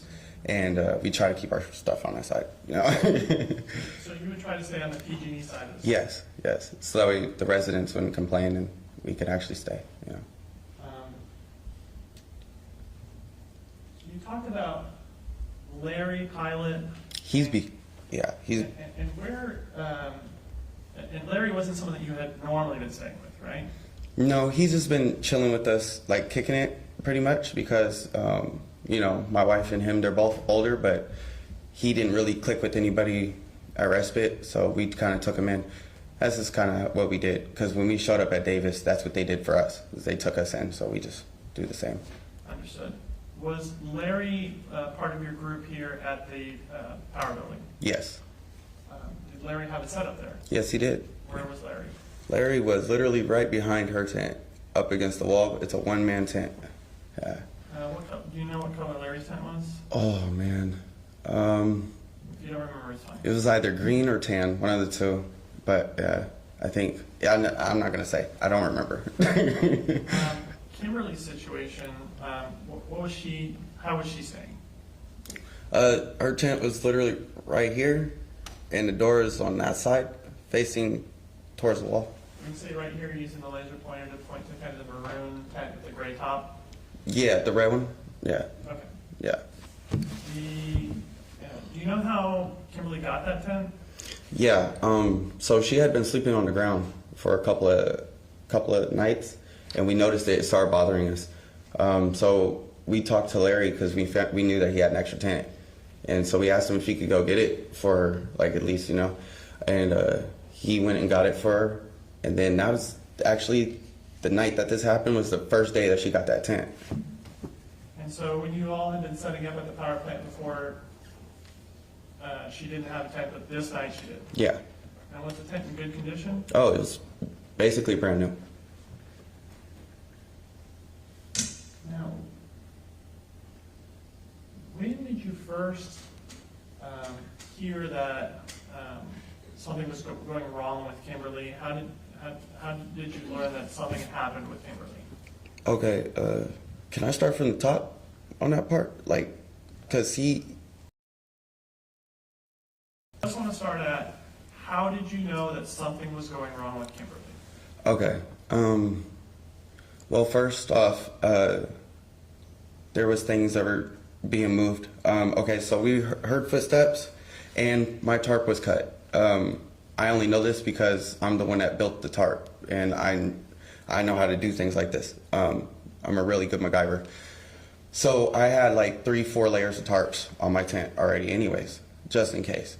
So I'm going to pause you there. Yeah. You talked about your tent and its setup. Was this setup of your tent and having tarps, is that how you would normally set up your tent? Oh, no. Not covering my stuff all the way like that, no. Okay, so what was the purpose of using all these tarps? As a deterrent, mainly to, like, say for instance, you can't really see inside of it, and we bordered our tent with clothes, and I slept in the middle with my wife, so there was really no way for a person to get into it with a knife unless they literally tried. They had to try to get through those tarps because they're heavy-duty tarps. I didn't get the thin ones, I got the heavy-duty ones. And so he really had to go through it if he was going to do it. But the tarp was cut, so once there was a realization of more tarps. Yeah. How do you know that your tarp was cut? Because the string wasn't untied from the tree, it was cut in the middle, where it was sticking away from the tree. Because there's a tree right in front of my tent, right next to that chair, and I had tied it to it, and it was cut in the middle. Can you zoom in on this photograph so we can tell what we're talking about?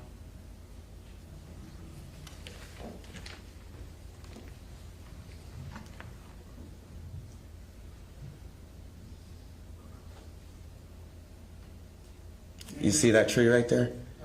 Sort of. Would it be possible if we could get the lights, please? It's right there next to the chair. That tree. Okay. In this photograph, we have a blue tent kind of to the right, and then next to the tent is a metal chair, and then next to the chair is a tree. Are you referring to the tree that's next to the chair? Yes. And so, when you set up for the night, what was the setup with the tarp and the tree? Like, how was it before anything happened? Okay, so before it all happened, that blue tarp that's up top right there was tied to the tree, the corner of it. I put a piece of bark and I wrapped the tarp around the bark and I tied the string around that, so I made a knot.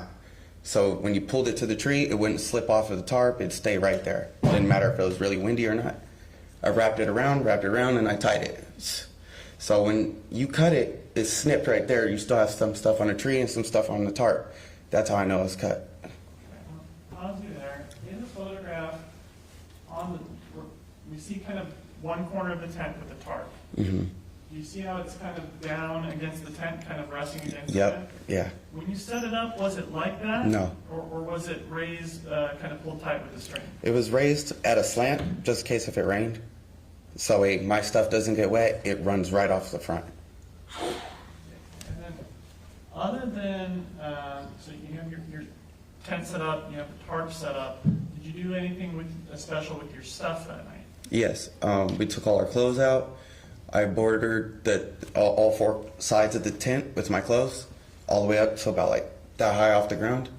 I had a lot of clothes, so I put them all around us, and I stayed in the middle just in case somebody was patting it down, trying to check and see if we're in there. I covered all my bases. And, yeah, so, yeah. Understood. When the thing happened with Kimberlee, where were you? I was laying down next to my wife, still awake. I had let her know once that tarp snapped, I had let her know, hey, I feel the vibe, he's here again, and I know he's here. And she goes, okay, and she squeezed me tighter. And yeah. You talked about hearing something. What is it that you heard? Can you describe that? Like something snapped. Right. And so. And from hearing the sound, could you in that moment tell what it was? Not necessarily. There's squirrels there too. There's also a family of, I believe they're skunks, and they stay there. So I didn't know 100%, but I did feel the vibe, and I knew it. Like, I knew it. All right. And you said, you mentioned saying something to the effect of that he's back. What do you mean by that? Well, originally, I have had a very bad feeling like there was something really evil about to happen. So I stepped outside the tent because my wife and I were setting up the inside. I stepped out. It's the middle of the night, no cars going by, college is out. There's no reason for a person to run across the street like he's late for going home. There's no way. And then, so I'm sitting there, I'm just watching, and he's running and stopping at every tree across the street. So I want to pause you there. About what time is that happening? I want to say, okay, so it just gotten dark. It was I don't really know for sure, but I'd say around 8:30, something like that. Okay, so hours before the thing with Kimberlee happened. Yes, it was hours before. I just want to focus on what happened with Kimberlee and what you remember from that, okay? Mm-hmm. You're in your tent, you hear a sound. What happens after that? It's about like, 35, almost 40 minutes later, I hear, help, help, the curly guy, he's hitting me. So I tried to unzip my zipper. It got caught like midway, so I ripped the rest of it. By the time I got out, I guess the guy had already fled. Speculation. Yes. Okay, sustain. The last part of that's true. Okay. I want to pause you there. Mm-hmm. So you hear Kimberlee yelling. Mm-hmm. You start to open your tent. How are you dressed? Okay. Well, I'm under oath. I was naked. Okay. So you're coming out of this tent quickly. Quickly, like with no hesitation, I was trying to catch him. And so when you came out of the tent, what was it that you personally saw? All I seen was a person standing up. I ran towards it and I hit whatever it was. It turned out to be Larry, but yeah. So I'm going to pause you there. Zoom out on this photograph just a little bit. You said you saw a person standing up. Mm-hmm. Where did you see the person standing up? Literally, he was standing up right here, and I thought dude had went around to go into the door. But all I saw was this figure in the dark, so I ran up and I socked whatever it was. I said, "Who are you?" And dude said it was Larry. I said, "Oh." So I unzipped his tent, and I was like, "Why didn't you get out?" He's like, "I couldn't." And so, yeah. I want to pause you there. When you came over and punched Larry, was he still in his tent? Yes. Afterwards, yeah, because that was when I realized it. That's why I said, "Who are you?" And then he was like, "I'm Larry." All right. So I want to go back in time just a few seconds. You come out of your tent, saw Larry standing up in his tent, and ultimately you punched him. Do you see anyone else around in that area, though? Mm-mm. Is that no? That's a no. No. And did you see anyone running away or anything like that? Just what you saw personally? Not at that time. All right. No. And did you see Kimberlee at all? Yes. What was going on with Kimberlee? I had ran over to her afterwards, after I realized it was Larry. I ran to her side of the tent.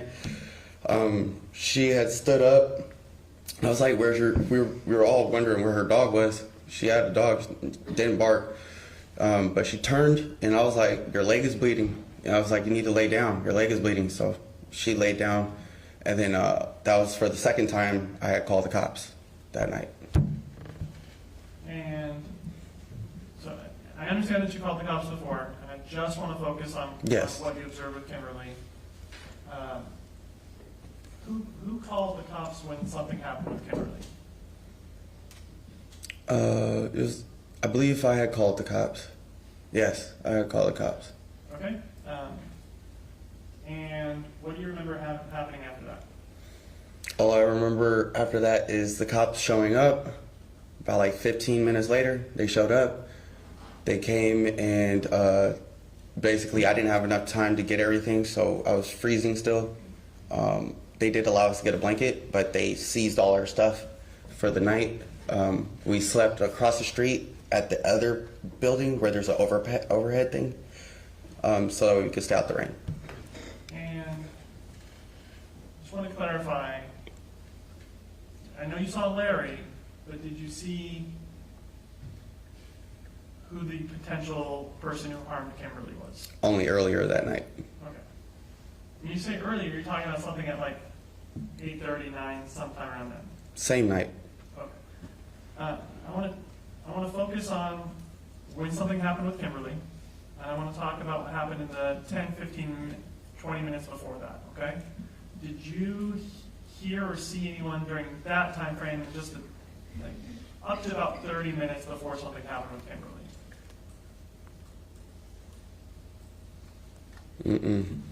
Is that no? That's a no. No. And during that time frame, where were you? I was at my tent. You're talking about the 30 minutes between, right? The 30 minutes before something happened with Kimberlee. Yeah. Okay. So me and my wife had walked real quick to the store, and we had grabbed some swishers, I guess, because we were gonna smoke a blunt. Because we were a little nervous, and yeah. But we headed back, and Kimberlee came back not too short after that, though. And when you got back, did you smoke a blunt? Yes. Yeah. So when the incident happened with Kimberlee, were you impaired at all by the use of drugs at all? No, I was sober by that time. And had you been using methamphetamine? No, not that night. No. Okay, let's stop there. So, Mr. Chesman, we have more questions for you, but we have to take a new break. Okay. And Yeah. so I need you back, ready to go, 1:30 sharp, all right? Okay. And Mr. Van Wyk has a few more questions, and then Mr. Hutchinson. It won't be long, but I need you to start at 1:30, okay? All right. You're excused at this time. Thank you. Ladies and gentlemen of the jury, it's a midday break. Don't form your opinions, don't research, don't talk other than scheduling. I'll see you for 1:30 start. Again, session ends at 3 o'clock today. Thank you. Off the record.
Reales Dominguez, case CR 23-1391. And we're continuing this morning's evidence, and we have Mr. Isaac Chesman on, and thank you for coming back and giving more testimony. So, Mr. Vanhook, the People's Direct. Thank you, Your Honor. Good afternoon, Mr. Chesman. Good afternoon. Sir, before the lunch hour, one of the things you had mentioned was tying off this tarp, and you mentioned something about a piece of bark. Can you explain what you meant by using it? Yeah, I could show it best, actually, visually. Yeah. Okay. I'm going to name you 3 things. A piece of bark, a piece of blue line, Oh, that's perfect. Yep. and then a little washcloth here. If you can visualize the washcloth as your tarp, the string is your rope, and the bark is a piece of bark. Okay. Yeah. So basically, I grabbed the corner of it. You basically wrap it like this, and then you would end up wrapping a string around that. Could you actually tie it off for us? So Oh, we yeah. can see how I'll show you. I'll show you how it works. Yeah, it's pretty simple, but it's most effective. It's only because it won't come off of your tarp. It doesn't matter how hard the wind shakes, how much it moves, it's not going to come off. Okay, and so it looks like you have the bark kind of tucked in the fabric. Almost like a parachute style. And so the line is tied around the base of the bark so that it holds it in place. Yes, like an anchor. Yeah. I'm going to take this from you, and you're going to like to have this mark equals 70. Oh, that's okay. Okay, so you're talking about this line. I'm going to be approaching you with a USB drive. It's marked as equals 68. There's a series of photos. What I want to do is just have you take a look at these photos. What I'm going to do is I'm going to put the cursor on the next arrow and just click through them till the end, and just all I want you to do is click through and see if you recognize what these are.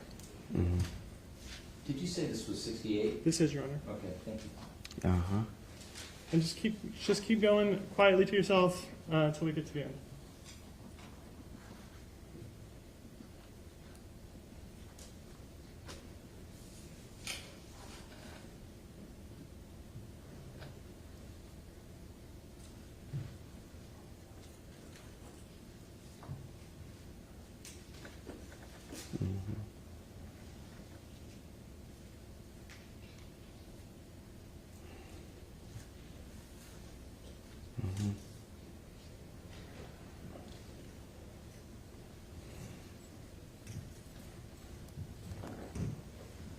Yeah.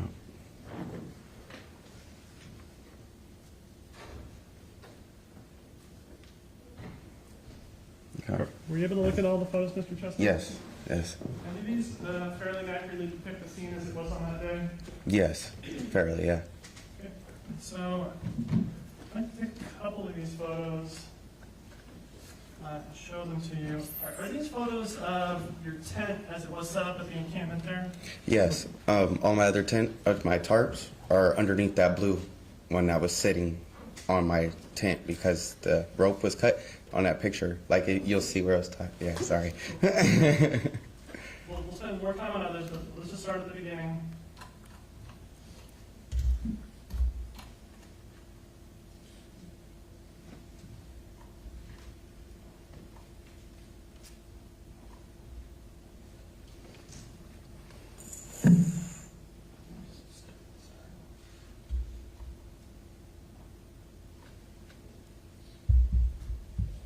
Mr. Chesman, I'm showing you the photo ending in 7835. Are you able to see that, sir? Mm-hmm.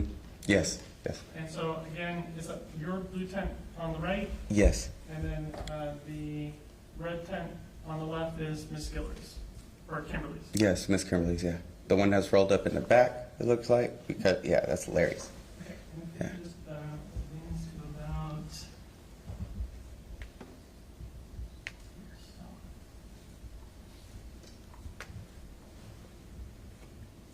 Okay, so we're looking at one corner of the tent here. What is it? What is this? What is this kind of white thing on the upper right portion of the photo? Yeah, so that's my Army tarp. That one was one of the thin ones. We did have a thin one, but that was the only one. And that was only mainly because of the rain. When it rains right there, it floods the back way more. So I have it towards where, well, the wind blew over the tarp a little bit because the front got cut. Okay, but it got blown over and the rain normally drips off to the side right there and goes straight towards the sidewalk. Understood. Normally, yes. So in this photo, there's kind of a line that goes from the corner here up to the white. Mm-hmm. You see that? Yes. What's that? It's the same scenario, right? So the strap up top is holding up the tarp, but if I had raised it up just a little bit more, it would have been holding my blue tarp up in the front. So at the same time, they both would have been working together, but using less of my resources. So I had some just in case if an incident did happen and I had to repair it, I had the replacement for it really fast. So that's all tied together. Same thing with that corner was on the other corner when it had tied to the tree. It was helping it stay steady and it would flow straight down. But right now, if it had rained, it would have been getting on my blue tarp and then going towards the front and running off the side.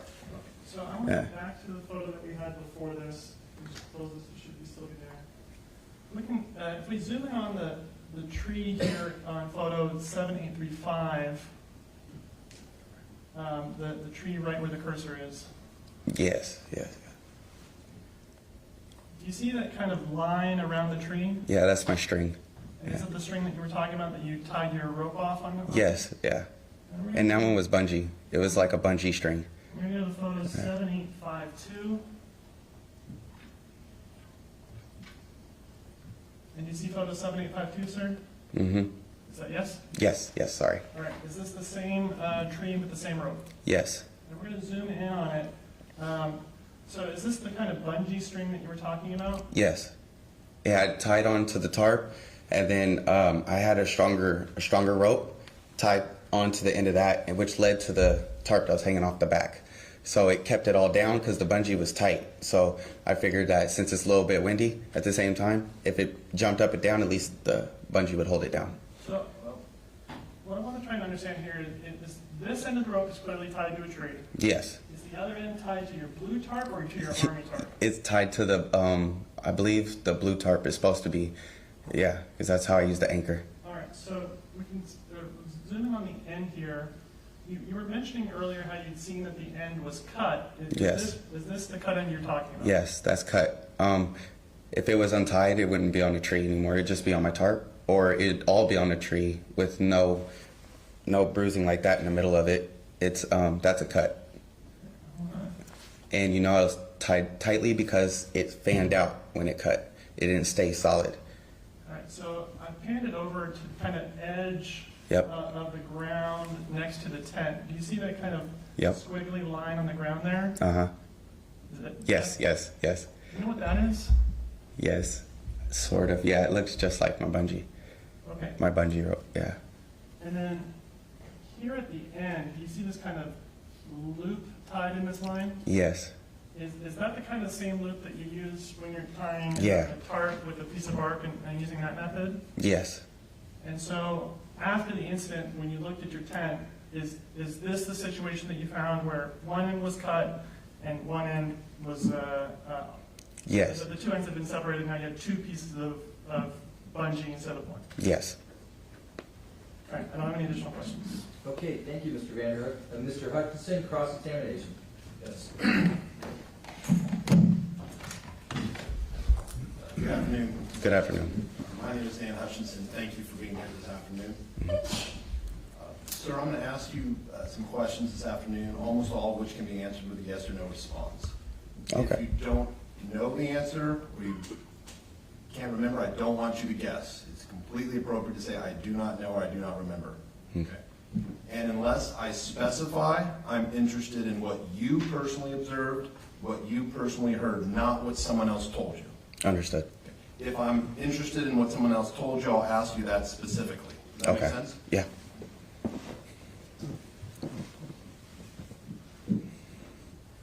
So, sir, when did you start living in Yolo County? Shortly after being released from prison. after 3 months after October 18th. Was my, October 18th of, I believe it's 2021. Yeah. and you were sentenced to prison for a conviction for assault with a deadly weapon causing grave bodily injury. Yes. And after your release from prison, you remained in Yolo County up until the time of this. Well, you're still in Yolo County, right? Yes. You've been in Yolo County continuously since you were released from prison. Pretty. Yeah. Yes. Yes. So you were aware of the stabbings that occurred prior to the night that Miss Guillory was stabbed. Yes. You were aware of David Breaux being stabbed in Central Park. Yes. And you knew of Mr. Breaux. Yeah. And then you also heard about the stabbing that happened at Sycamore Park. Yes. You said because of this, you decided to kind of camp in a group. Yeah. And obviously you were a little bit, well, not a little bit, you were more on edge because of the stabbings that had happened. Yes. So I'd like to direct your attention to the night that Miss Guillory was stabbed. Had you camped at that location the night before, or was this the first night you were camping at that location? It was not the first night. Had you camped at the same location the night before, if you remember? Yes. But you packed up your tents during the day so you don't get bothered by the police. Yes. Yeah. So sometime that evening, you set up camp again. Yes. And this was the first night that you got the tent for Miss Guillory to use that belonged to Larry Pilot. Yes. Because the night before, Miss Guillory had been sleeping outside in the open next to Alberto's tent. Yes. If you recall, what time did you set up the tents again, approximately? And don't guess. Approximately, it was shortly after respite had closed. So respite had closed around 1:30, 2 o'clock. And so we had to be away from there because the cops would normally show up if you didn't. So we went down away. We just chilled for a minute, did our own thing, got some food, you know, the normal. So about a couple hours after that, so around like 5. When you set up the camp at approximately 5 o'clock, was Miss Guillory there, or did you just set up the tent for her, if you remember? Well, me and Larry had set up the tent for her. My question is, was she there when you set up the tent for her, if you remember? Yeah, she was there. She was there because she dropped off her dog, but she had left shortly after. So when you set up the tents, there was Miss Guillory's tent, your and your wife's tent, and then there was Larry's tent. Yes. And the opening of Larry's tent faced the opening of Miss Guillory's tent. Yes.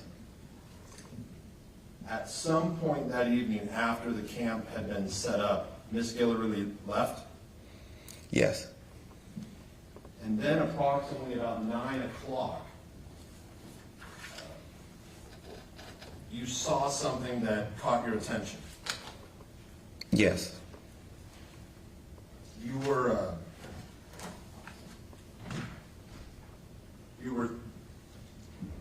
You had been in your tent, and you went out to use the bathroom behind some cardboard you had set up. Yes. Yeah. And it was about getting dark. Was it dark Yeah. at this point? Yeah, it was dark at this point, almost like a half hour after. This cardboard is something you set up to provide some privacy if you have to relieve yourself. Yes. And it's for urinating. You don't want to, you set the cardboard so if you have to urinate. Well, it's mainly for my wife because she can't just whip out like us men, so, Yes. you know. It's a lot harder. Yes, it is. But you still use it, you use it yourself too? So Yes, yes. You don't want to be accused of exposure or something. Exactly. Walk by. Yeah, I don't want that, no. So when you got out, this is around 9 o'clock, you noticed that a branch had been moved. Yeah. Yeah. So you thought there was a branch that you saw near the cardboard that wasn't there before, Yeah. and that caught you as unusual. It did. At that point, you started getting a bad feeling. Yeah. I started getting really bad vibes. You started getting bad vibes. And by vibes, you mean just a kind of internal sense that something was wrong. Yeah, almost like when you know you're about to do something wrong. A very intensified feeling of that inside my stomach. And yeah, And it was at that point, when you're getting this bad vibe, that you saw someone across the street. No, I seen a person run across the street and stop at every shadow of a tree as he crossed. And my exact words to him was, Well, we're going to go step by step. yeah. How long after you first started getting this vibe did you see this person run across the street? About 4 minutes, 5 minutes until, yeah. Now, when you say run across the street, are you referring to L Street? I'm referring to 2nd and L, yeah. So L runs north and south. Yep, right next to the bend, right before you hit main stage. L runs north and south, and then it turns east and becomes Yeah. 2nd Street. Yes, yes. Where did you see this person? Did he cross the street while it was still L before the bend? Where did he cross? Okay, so here's the bend going straight down. The first turn on that left, the very first left, he ran across. It's the middle of the night, no cars, backpack on, hoodie, Adidas pants. Can we stop But, here? yeah. Hold on. This gentleman, when he ran across, was he heading north on L or was he heading south on L? He was heading directly towards the railroad tracks, but he ran straight across, but walked towards the railroad tracks in that direction. So he's heading towards the bend that goes east. So he's initially on your side of the street, walking south on L. Yes. And then he cuts across to the east side of the street on L. Mm-hmm. You see him run. I seen him run because I said, you look just like the dude they've been describing. I've been stabbing people. He took off, and I took off after him. Hold on. We're gonna go through this step by step. Okay, so once he runs across the street, that catches your attention. Yeah. And he's wearing a black hoodie Yes. with a backpack Yes. and Adidas track pants. They're sweatpants, yeah. So when you say Adidas, you're saying, I'm saying he has the 3 strips going down his pant leg. okay. Now, sir, do you know how sometimes when we remember things, we can sometimes combine information that people told us and then it becomes our memory? Have you ever had that experience? Yeah, through adrenaline and through, panic sometimes, but And so listen Yeah. to my question. Do you actually have a memory of seeing the man at 9 o'clock wearing Adidas sweatpants? Or was that a fact you may have heard later on from somebody else? I strictly remember seeing him run across the street and skip from shadow to shadow until I hollered at him. He started walking very normally. And then when I told him that, he took off running and I took off after him. I did see the clean shaven face. I saw the curly hair. I knew he was younger than or around my age. I'm about 28 years old. I know he was around my age. Everybody thought he was older, but no. And you yelled out at him, you look like the dude who's been stabbing No, I people." said, you look just like the dude they described that been stabbing people. And then you chased him. And then I chased him, yes. And he ran, He ran towards the cannabis club, towards the main stage, but he was going straight. So when he got to the curb, he turned left and started running east on 2nd Street. No, he stayed on the same sidewalk. He went across the street and stayed on that sidewalk across from my tent. And he ran on that sidewalk and went down, but I had chased him up to the corner. I think we're going to have to get a map here, sir. Yes, please. I think 'Cause, yeah. the hand gestures are... Yeah, it's kind of hard to do, but Just a moment, yeah, sir. I know exactly what I'm talking about. Yeah. Yeah.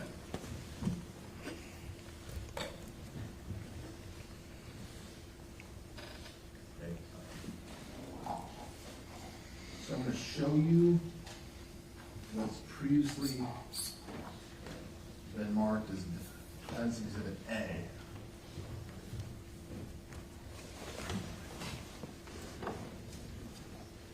And Ron, does he have the laser pointer? Yes, Yeah, I do. yeah. So, sir, hold on, don't point yet. Yes, yeah. So, look looking at, this is an aerial map. of Yes. Davis, Yeah. And you recognize the streets. I recognize 2nd Street, and that's L right there. So right where the cursor is, right? So, Okay, stop here. yeah. I'm going, give me, and your tent is approximately Right about there. right where the cursor is, kind of a little more than halfway down the block from between 3rd and 2nd. You would agree? Yes. All right. And you're outside your tent. Where is this man the first time you see him? I seen him run across from here to there. Okay, so you're looking, I guess, north toward 3rd Street. Yes. And you see this individual run across from 3rd Street, run across The street. L. Yes. And over there, there's a tree plant. And at night, it's dark. So it's really dark and no spots. All right. Yeah. So he's now on the east side of L. Yes. And he's wearing black hoodie, Yes. Adidas sweatpants, Yeah.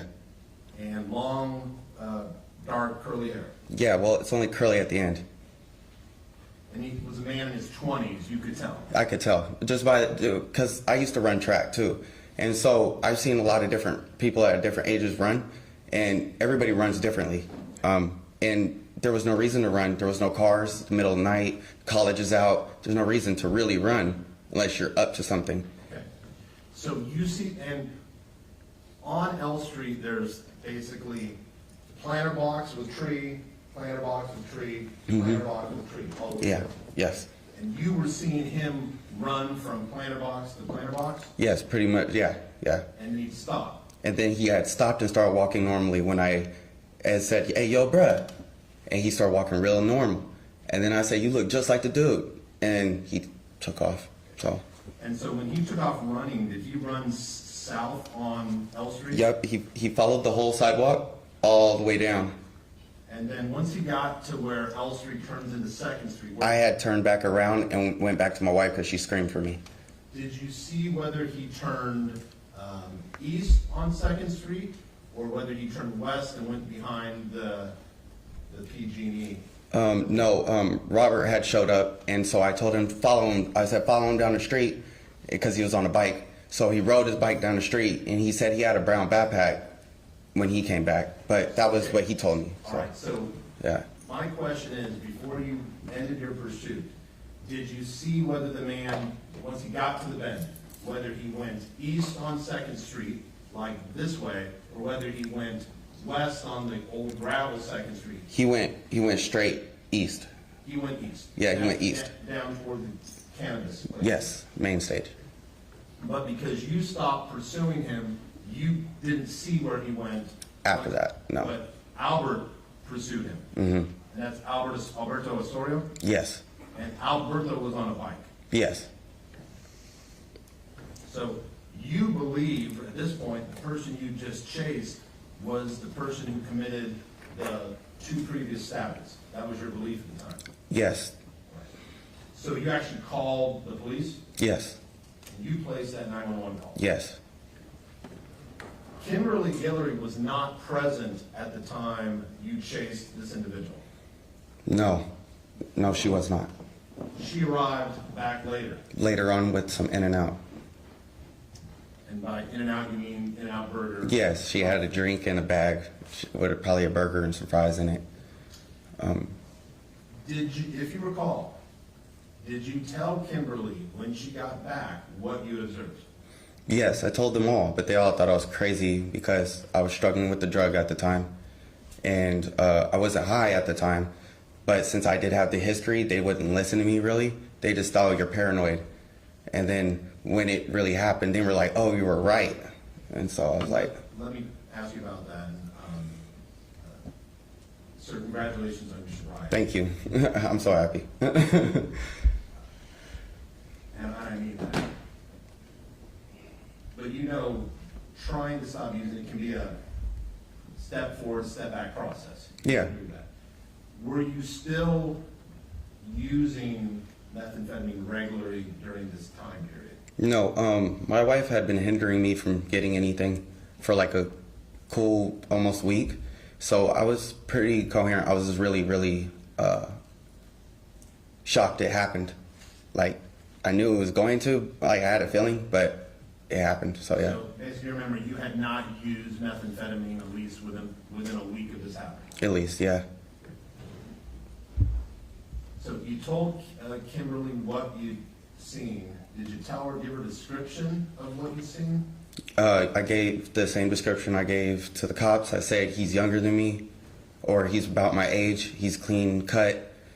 He's not what you guys are thinking, and he ran like he had ran track before, but I'm not sure, and that's what I told him. So let's ultimately, so you're really on edge at this point. You have the stabbings, and then you're the person you believe. Did the police come and investigate? They took a minute. They took a long time to show up, but they showed up eventually. Did you give them a statement about what you'd seen? Yes, the second time. Not the second time. So you called the police around after the 9 o'clock incident where you observed this individual. Did they arrive in response to that call? Yeah, but they took a minute, and then they did their little survey of the area because they drove around for a second, and then they came back and talked to me. Let me clarify, because a minute can mean different Yeah, things depending on what generation it is. Okay, understood. For some of us older people, a minute means a minute. When you said it took a minute, what did you mean? A more considerable period of time? It took an unusual amount of time. It took about like almost 17, I'd say roughly 18 minutes, close to 20, but it wasn't a half hour. I know that, but they did show. So. And then they searched the area, but did they tell you if they found anything? No, they said that, well, there's no evidence of anybody around because they checked the railroad tracks and the little areas, and that was it. And then they said, okay, well, if you see anything else, call us back. So this is sometime between 9 and 10 when they show up? Yes. And ultimately, later that evening, you all go to bed? Everybody else fell asleep, yeah. I stayed awake. I couldn't go to sleep. Because of the incident that had happened earlier? Yeah. So when you finally went in your tent, was Kimberlee in her tent or was she out, if you remember? So she had showed up, and that's the reason why I knew that she had in and out. My wife was the one that really seen her when she came back. Okay, so did you actually see Kimberlee come back, or you relaying what your wife told you? No, I seen her come back. Okay, I seen her come back. So when you described how once you went in your tent that you packed a bunch of clothing around the outside of the tent? Yes. Okay. So your entrance to your tent is facing, you saw the photos, that was facing The sidewalk. The sidewalk. What did you, let's go step by step, what did you do in order to give yourself more of a barrier along the wall facing the sidewalk? So basically what I did was I had put all my clothes. So I even took the clothes off of my own body, and she took the clothes off of her own. And because in the front, we didn't have enough to actually pack the front. So we had enough to like fluff it up, make it noticeable, like if it was pressed down, but we didn't have enough like that. But we had it everywhere, surrounding us. And we were sleeping in the middle in fetal position, and that was it. And so all your belongings in the tent were pushed up against would be the east wall? All of it was pushed up against every wall. Okay. On the corner of every wall. So you couldn't really tell where we were laying. I see. You know what I mean? Was there clothing in front of the exit entrance? In other words, did you push it up against the part where you would unzip? Yeah, I did, yeah. And then you took off all your clothes. Were you covered with a blanket or a sleeping bag or anything? Yeah, we had our little pallet made. So I had like a thing of foam underneath some blankets, and I had the blankets layered over that. and then we had a blanket for us to cover with as well. So we were pretty warm and snug, and we had a Mr. Buddy. We were pretty good. Mr. Buddy? Yeah, Mr. Buddy heater. Okay. Yeah. Is that a battery operated heater? No, propane. Okay. Yeah. Does that make any sort of sound? It'll click, and that's it. And if it runs out, it'll whistle, and it'll let you know it's about to go out. So, yeah. So you're laying in the center and you're holding your wife, Mm-hmm. and you believe you never fell asleep. No, I know I didn't. I kept on getting. Okay, so I had PTSD after that, like for a while. I wake up kicking and screaming, but We'll get to that. I want to talk about. But at the time, I was too focused on the wind, the rain, and everything moving around me for me to actually relax and go to sleep. Because after you went in the tent, it started raining, Yes, yes. and then the wind picked up. Mm-hmm. Okay? And whenever you're in a tent and the wind picks up, that can be a concern. Yeah, the walls are moving. You don't know if somebody's right next to you. Somebody could be going through your stuff. You know, it's always something, especially being homeless. Yeah. But just when you went into the tent and packed everything around, at that point it hadn't started raining. No. It was later after you were in that the wind picked up and the rain picked up. Yes. And while you were laying there, that's at some point you hear something which you later determined was your string snapping. Yes. But at that moment, with the wind and the rain, you didn't know what it was. You just heard something. I just heard something, but I came to the conclusion of that because once after the snap, the tarp slapped my tent, and if it was still tied up, it wouldn't have never slapped my tent. So But when you that's how I heard know. the snap, there was still rain and wind. Yes, yes. But you didn't hear any, since you were on edge, that you'd seen this person, you know, just a couple, 2.5 hours earlier, you were listening to see if anyone would be walking up to your tent. Yes, I was trying to stay aware just in case. Although you heard this snap, you didn't hear footprints or footsteps or anything like that you recognized as someone walking up to your tent. I'm not going to say because I really can't say I did. Well, if you heard footsteps, wouldn't you have reacted? Yeah, so, yeah. And you said when you heard the snap, you just kind of held your wife close. I held her closer, shook her real quick, and she woke up. I said, I know he's here. I said, I feel it. But that right there, that you know he's here, that was based on your internal feeling. Right? The same feeling that I had, yeah. The same feeling that you had 2.5 hours earlier. Yeah, 3 minutes before the person ran across the street. So you felt the person, it was the same, you felt the person who you'd seen 2.5 hours earlier was then back. Yes. And is your testimony that within 45 seconds, you then hear Kimberlee scream? Roughly after, like, not 45 seconds, but How long was it? it was a couple minutes, Okay. honestly. Maybe Like, I misheard you earlier, but it was a couple minutes after you got that vibe that you hear Kimberlee scream. yeah. And initially, you don't hear any words, you just hear a scream. No, I hear her talking but screaming loudly. The guy, he's here, he's hitting me, the curly man, stabbing me, he's stabbing me once, well, she didn't say she stabbed me, but hitting me, he's hitting me. And so I realized that she was stabbed, and that was when, yeah. Here's my question. Did you hear when I just say scream, I don't mean, I'm not gonna demonstrate, but it's just a scream, like when someone screams in terror or pain. No words, just a scream. You know what I'm talking about? Yeah, I know what you're talking about. Yeah. Did you hear a scream before you heard words, or was the first thing you heard just words? It was an initial scream. And it was a loud scream, Yeah. and it scared you. Well, it kind of propelled me to move. It's just who I am. But the first thing you heard was a scream with no words. And then it was after that scream that Kimberlee said some things, correct? Yes. And then so after the initial scream, she said something to the effect of, help, help, he's here. Well, what words do you remember? Help, help, the curly man is here, he's hitting me. The curly man. The curly haired man, sorry. And so you knew that she is describing the person you had chased earlier. Yeah, And you were the person who described him to her since she wasn't there.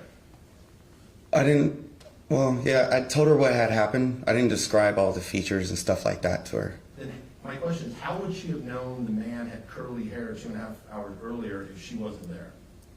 Because I may have told her that part. That makes sense, yeah. I may have told her about the curly hair part. But I didn't describe the clothes or nothing like that because she was off doing her own thing, really. Nobody was really listening to me. So you hear the scream, then help, help, the curly, she said curly hair guy or guy with curly hair, what, something to that effect? Yes, something to that effect, yeah. And then you immediately get up? Yeah, I immediately got up. And you're naked at this time. Yeah, just my socks. So you're moved towards the door. Mm-hmm. Yes? Yes. You're unable to, you have trouble getting it unzipped? Yeah, so I'm crouching in tents normally. They'll jam if you're trying to unzip them fast. They'll jam because they'll snag their little bit of the tent in with the zipper, so it'll jam it. So I went up and it jammed. I ripped it open and unzipped the rest of the way, and I ran out. Did you have to push anything aside, the clothing, before you tried to open up the tent? Just the miscellaneous stuff that, like a little bit of the clothes, kind of blocking the zipper. The heater that we have is kind of blocking as well, you know, and just random things. So if you're in the tent facing, if you're in the tent facing the entry, Yeah. is it a zipper that goes straight up, vertically up and down, or is it kind of a circle? That you It's a have? circle, so basically you're starting off at the bottom, you're like that. And imagine you're in, so imagine I'm in your tent right now. Yeah. And I'm facing the street. Mhm. I'm gonna unzip it. Do I start on the right side and go over to the left, or do I start on the left side and come to the right, or can it go both ways?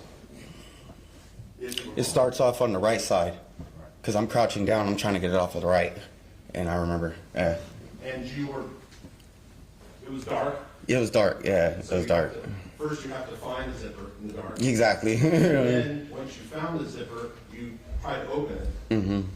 So yes? Yes, But because when you try to open the zipper really quickly, it kind of jams. yes, And that's what happened. mm-hmm. Yes, And ultimately, you couldn't get it to unjam, so you basically just ripped the zipper. yes, I grabbed the door and the top and I ripped it apart like that. And normally the zipper will knock off the hinge or it'll free itself and keep on unzipping.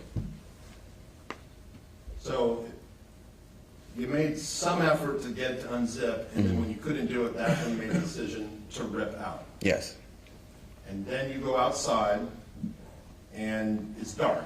yes, it's dark. And you look toward where Kimberlee's, the entrance to her tent should be. Yes, And you see someone appearing to try to, in the front of Larry's tent. yeah, trying to get in real fast. It looks like someone's trying to get into Larry's tent. No, it looked like somebody was trying to get into Kimberlee's tent.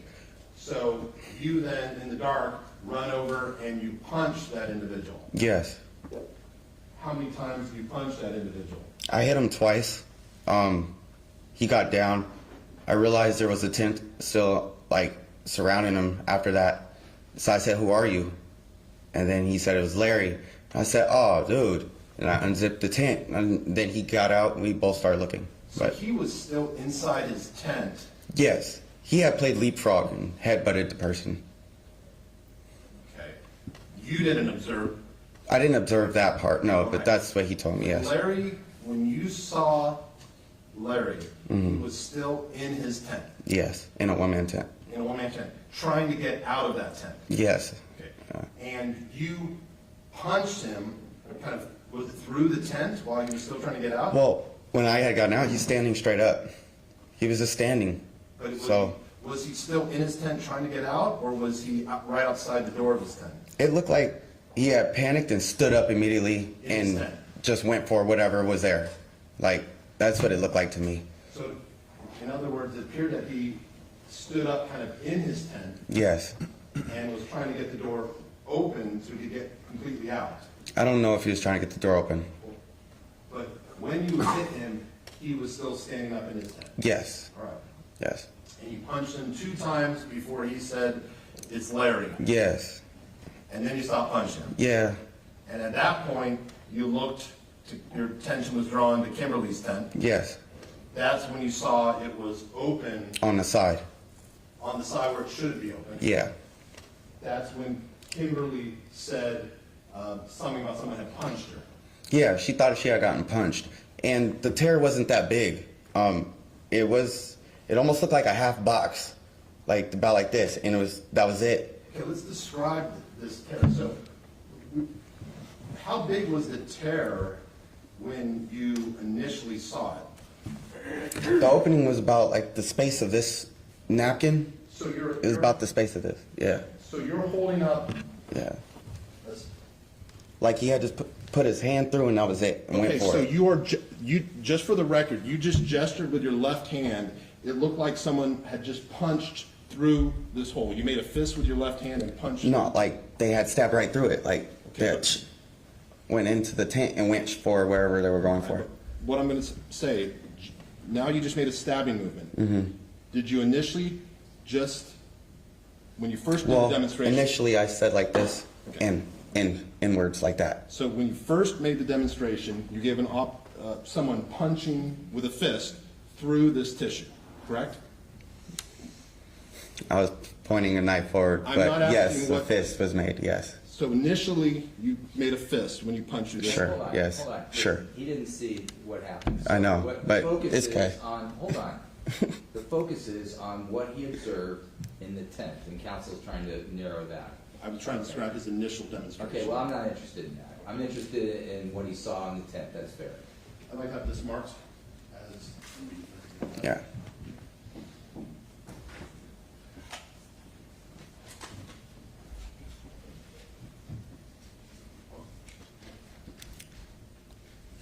I believe the hole was bigger when they moved Kimberlee out of the tent. That's what I want to get to you. Yeah. So before Kimberlee was moved out of the tent, the hole was the size of the tissue we just had marked as Defense Exhibit F. Yes, roughly, yes. When you were speaking to Kimberlee and saw she was bleeding, had you guys opened up her real entrance? Is that how you were able to see her? No, we had ended up opening it, and I saw blood running down her leg, and I believe Alberto was there at the time too. He as well said that you do have blood running down your leg too. Here's my question. And so she laid back down. Sir, here's my question. Obviously, with the whole size of a tissue, how were you able to see Kimberlee? Did you tear open the tent further, or did you open up her real entrance, and that's how you were able to see her? Do you understand my question? Yeah, I understand your If question. you don't remember, that's fine. Honestly, I don't remember the exact part of that moment. But you do remember very clearly that when you first saw the hole in the tent, it was the size of that tissue.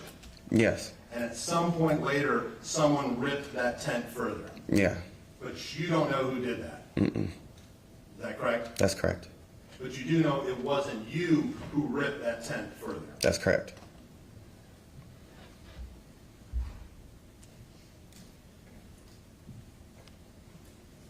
So whether at some point you're able to see inside Kimberlee's tent, Yes. but as you sit here today, you don't know if, you don't remember if someone opened the door or if someone ripped the tent further. You just have a memory of looking in and seeing her. Yes. And at that point, she's still saying she felt like she'd been punched. Yeah. She's getting up. She's looking for her dog, and she was about to grab her things. I seen blood, and she laid back down because we told her to lay back down. We called the cops again. They showed up, And then next thing you know, it was tape, and we had to be at a distance from that point. And Kimberlee's, when you saw the blood, that's when you realized that you think she may have been stabbed, when you saw the blood? No, I knew it. I knew that she had been stabbed from that point. Only because, like, you had to have been punctured in order to be bleeding, so you were stabbed with something, period. You were stabbed. Other than Larry and Kimberlee, when you got out of your tent, you did not see anybody else? No, he was gone before I even got out. And even though you never saw the person who stabbed Kimberlee, you believed it was the same person you chased about 2.5, 3 hours earlier? I knew, yes. In fact, you gave multiple interviews to the media explaining how the person who stabbed Kimberlee had been there Scoping us out. Mm-hmm. Is that correct? That is correct. So, even though you never saw the person who stabbed Kimberlee, you just believed it was the person you chased 2.5 hours earlier? I had a pretty good look, because when I did walk up on the person, I was already halfway across the street. And I could see directly in front of me. Like, he was at the point where all the lights are, because it's open fence at that point. But yeah. You had a very good look at the person you chased? Yes. You Yeah. never saw with your I didn't eyes. see it, no, not the second time, no. Okay. But you just concluded it had to be the same person? Yes. And so when you told the media that this person had been at your camp scoping you out and that you chased him, in your mind you believed the person who stabbed Kimberlee and the person you chased were the same individual? Yes.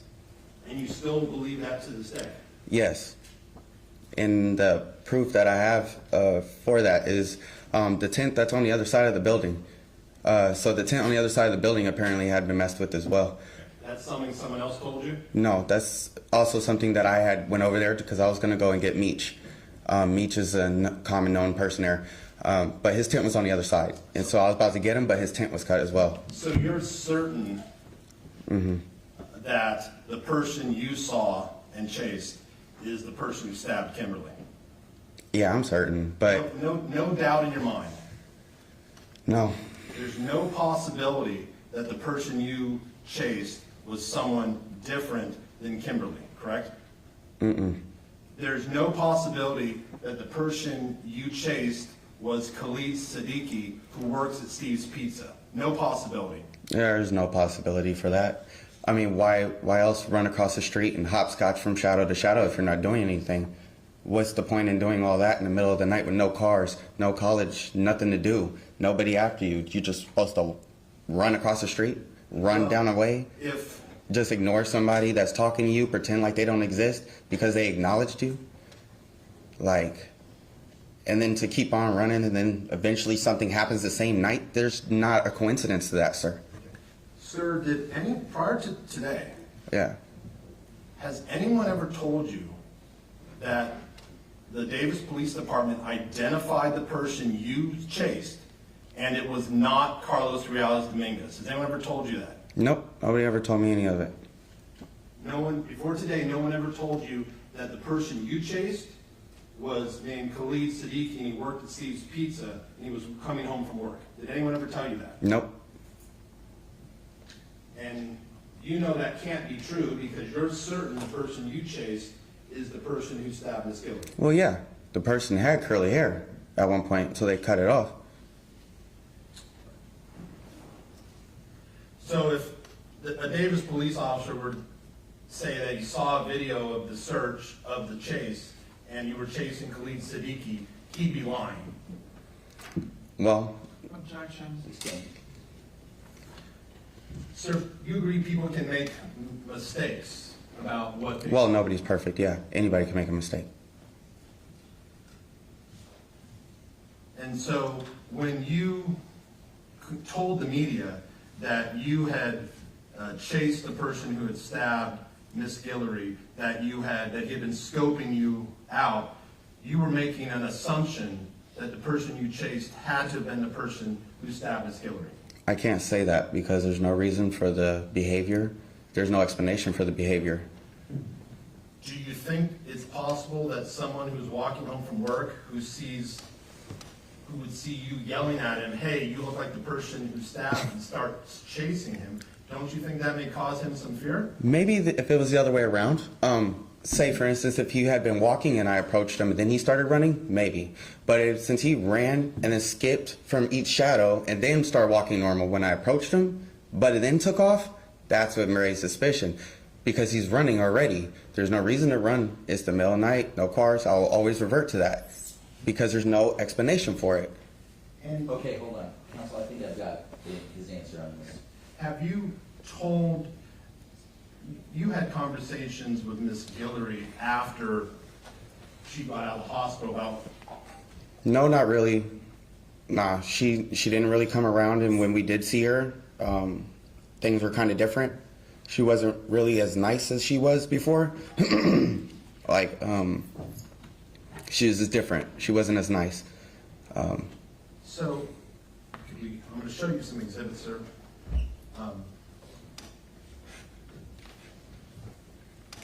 And if you recall, after Miss Guillory was stabbed, was it you who called 911 or did she call 911? I called 911. So there should be a 911 recording of you calling regarding Miss Guillory? Yes. And we can get the blinds. It's not too big.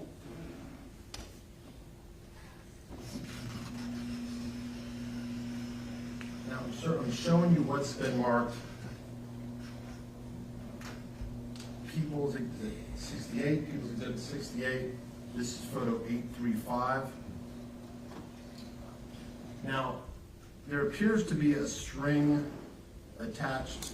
Yeah, that's to tie off to a pipe so that way you can let air flow into the, if you want to open up the tarp but not take off the top. So that's all that's for. Was that tied off that night when you saw the tissue-sized hole, or was it already untied, if you recall? I do not recall that. So where would this, which I'm zooming in, is the string on Miss Guillory's, where would that be tied off to if it was? It would be put into the ground. So like they have a pike that has a loop, you stick the string through it, you tie it, and then you hammer the pike into the ground, and it holds it open, letting it vent. There does not appear to be a little No. pike in the ground. So this just appears to be hanging loose when the tent was set up, correct? Yeah. Right. So I'm showing you now, right here, this is again photo 7835. This is the string, or it's a bungee type string. Mm-hmm. Is that a yes? Yes. And this is the string that you later, after hearing the little snap, you later determined this had been cut, correct? Yes. Okay, let's. Oh, snap. I remember now. Yeah. Yeah. Do you recall telling the officers you heard a snap? Yes, I do. Yeah. And is that a snap like when a bungee kind of comes loose? Yes. All right. Yes. So I'm zooming in on, this is photo 78. Computers. Yeah, they could be a pain sometimes. It appears to be a red and white stripe. Yes. You see that? Yes, which is mine. Yeah. It's like a kind of a candy cane type. Mm-hmm. Right. So, and it's very thin, right? Yes, it's very thin. It's a very thin bungee material. Yes. So it's not like those thick bungees that you use to. Not like the straps that I have in the back. You know, it's not like those. I'm gonna go to another exit. Hold on, sir. See, I use straps in the back of it. Yeah.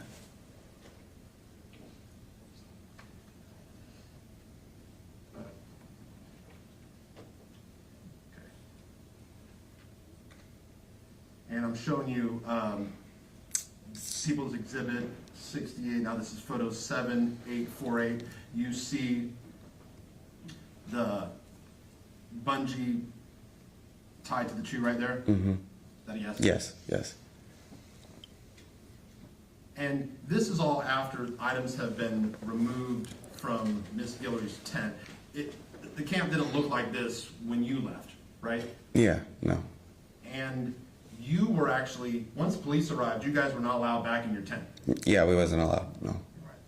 So the photos we're looking at right now, this is the following morning, presumably, Yes, after police have been in the area. yes. Right? This is not how your camp looked like when you last left it.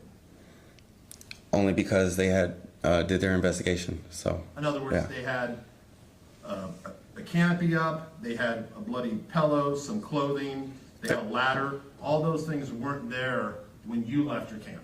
Yes, But this chair, that chair was already there. That was my chair. and that chair is in the same location it was when you went to bed. Yes, because I was sitting in that, and I was looking down the street. So, sir, when you got out of the tent, you would have had to take, so right here, this is basically the area when you would get out, correct? Yes. So, which route did you take to get over to Larry? Did you run between the tree and the tent? Or Well- did you come around the tree and then go over to Larry's? You understand my question?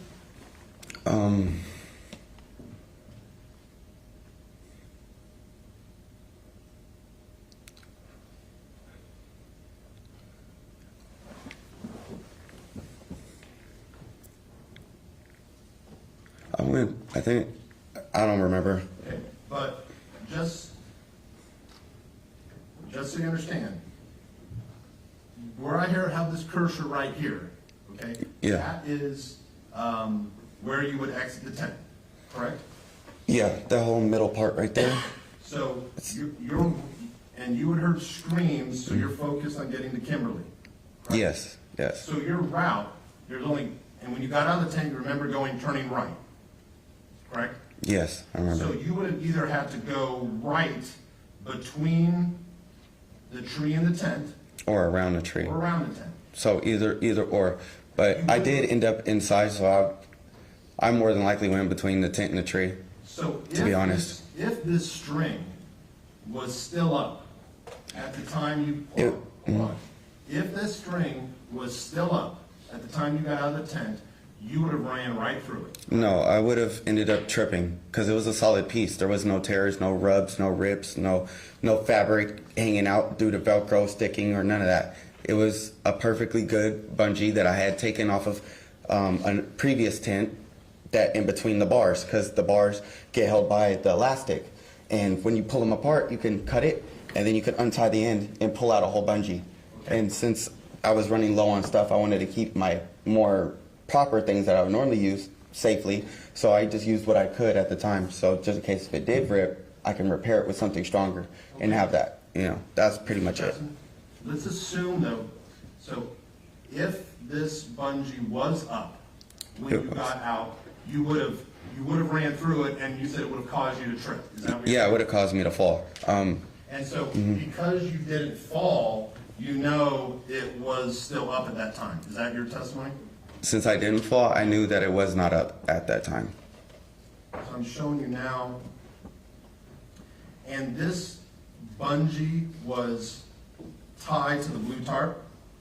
Yes, it was. Okay, and I'm looking here, this is It's facing towards my tent. photo 7851. And the entire bungee was this candy cane type material, right? Yes. So, photograph 7851, do you see the other portion of the candy cane type material in this photo? No, I do not. I only see what's tied to the tree. All right, so here we go. This is photo 7852, okay? I'm gonna zoom in a little bit. Yeah. This is the candy cane type material, right? Yes. This, you identified on direct examination that this apparently little string down here is the other half of the bungee? Yeah, it looked like it had been Well, let's zoom part of in. it and was unraveled, but Let's zoom in. it's all white, so I doubt it is. So that's all white. Yes. So that's not the other half of the bungee. No. Objection, argumentative. Overruled. So, sir, where, if, I told you that it was tied to another string attached to the tarp on top of the tent, which is folded over. You probably can't see it because the tarp is folded over, but it's all, I used as little as possible to do what I did in order to keep what I had. well, let's go through and see if we can find that other part of the string. 7853, do you see it here? I'll zoom in. No? I can't see it. It should be hanging down from the blue tarp, shouldn't it? Yeah, I should still have an anchor in there as well, but there's not one. So what happened to it? I don't know, maybe it got manhandled through their investigation. I don't know. Why would the investigators take part of the bungee and not the other part? Objection, culture. Well, why would they? Hold on, sustain. They only seized our tent. Oh, sorry. Oh, sorry. I'm new to this. I just have a loud voice too. When I sustain an objection, it means don't answer. Okay. Yeah, it's all right. I didn't explain the rules before, but that's the way it works. Okay. Okay, then he's gonna come up with another question.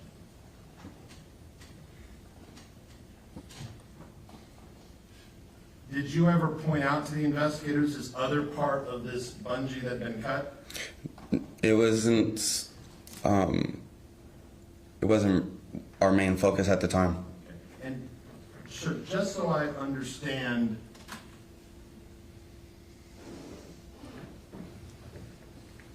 when you heard the snap initially, so inside the tent, you didn't at that time realize, hey, the bungee is snapped. You just remember hearing the snap, correct?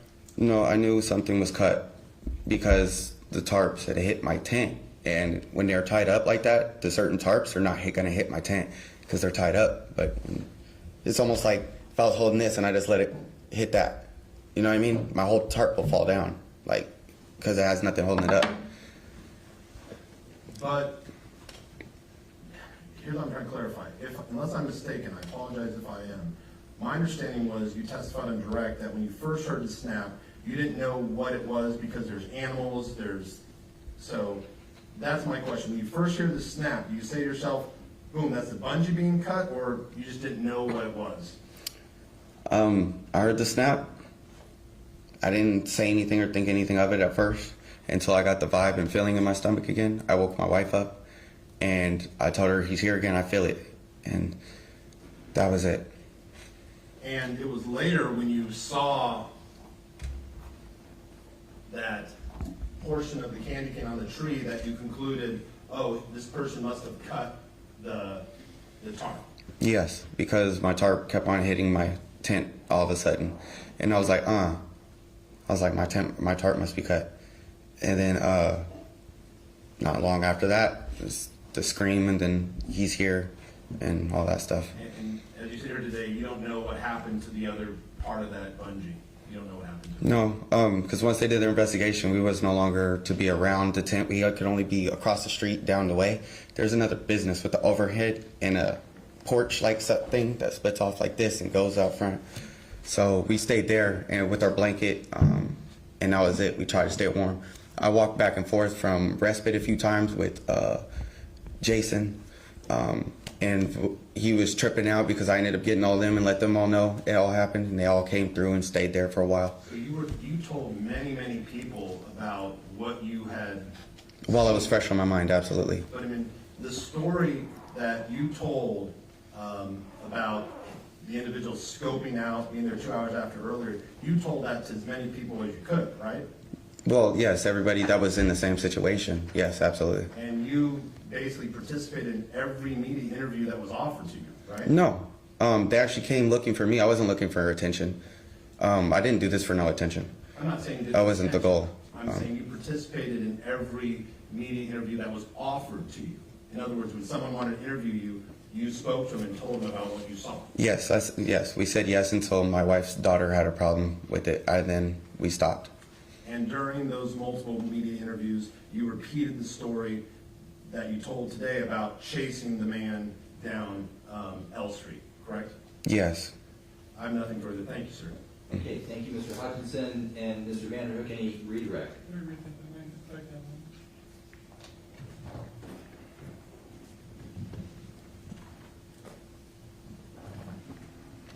Chesman, thank you for your patience. It's going to be just a couple questions.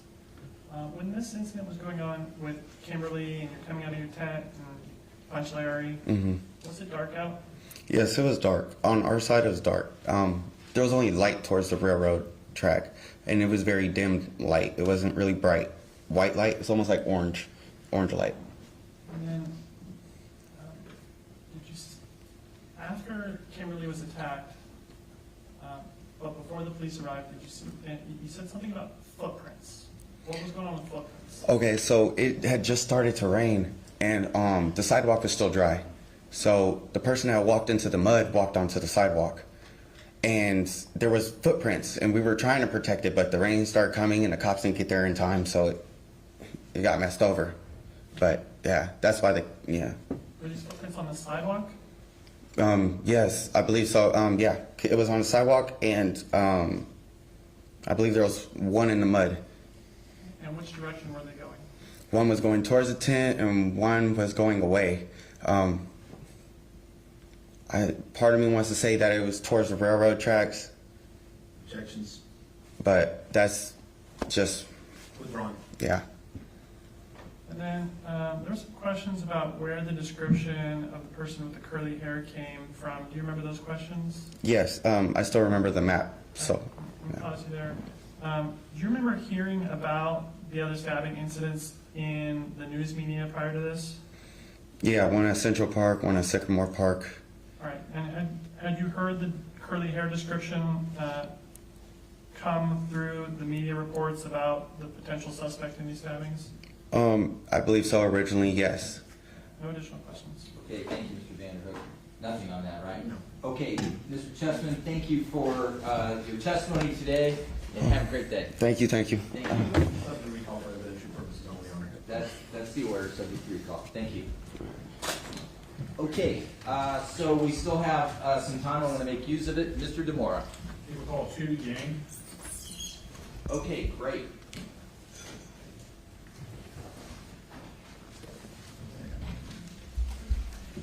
Off the record. Feel free to stand up and stretch. We've just got a few more minutes, though.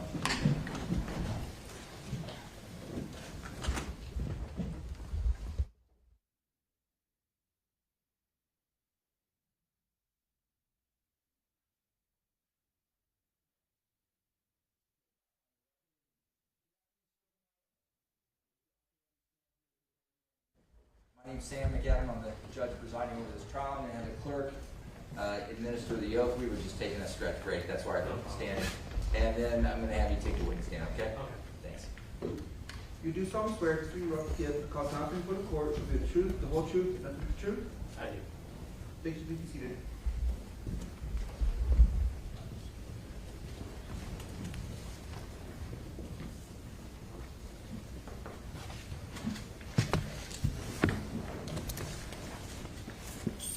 Second person, last name for the record. You call them both. 2 Yang, Touyang. Okay, thank you. Mr. DeMora, direct exam. Good afternoon, Mr. Yang. Good afternoon. Where do you work? I am a Law&Crime Analyst 2 for the California Department of Justice, Bureau of Forensic Services at the Fresno Regional Lab. How long have you been a latent print analyst? 2 years with the DOJ Automated Print Section and currently 2 years with the Fresno Regional Lab. What does a latent print analyst do? A latent print analyst conducts fingerprint examinations, comparisons, automated entries, processing evidence for latent prints, processing crime scenes, vehicles for latent prints, testify in court, and prepare written reports and assist other law enforcement agencies in latent prints. When you talk about fingerprint comparisons, are you talking about getting a lifted fingerprint or a fingerprint provided by law enforcement and then analyzing it to find if there's a match in a certain database? Yes. What training have you received to be a latent print analyst? I have my bachelor's degree in criminology from the California State University of Fresno. I have about 450 hours of formal training consisting of fingerprint examinations, comparisons, automated entries, processing evidence for latent prints, processing crime scenes, photography, Photoshop for fingerprints, courtroom testimony. I am a member of the California Fictional Ridge Study Group, a member of the International Association for Identification, and I am a certified latent print examiner through the International Association for Identification. How many fingerprint comparisons have you done during the course of your career? Tens of thousands. I've lost count. And this is fair to say what you do day in and day out? Yes, sir. Are you familiar with the automated latent print system, also known as ALPS? Yes. What is that? It is the section with the California Department of Justice Bureau of Criminal Information and Analysis. It is their APHIS system that they use to search latent prints against databases. When you say APHIS system, what do you mean? APHIS stands for the Automated Fingerprint Identification System. It is the database where we search fingerprints against people with records or fingerprint records in the database. Have you testified as an expert in court previously about latent fingerprint comparisons and latent fingerprint analysis? Yes, I've testified about 10 times as an expert in fingerprints with the Tulare County Superior Court. At this time, I would like to offer Mr. Yang as an expert in the area of fingerprint comparison and the use of the automated latent fingerprint system. Okay? Okay, briefly. Okay. All right, everybody hold tight. Thank you. Off the record.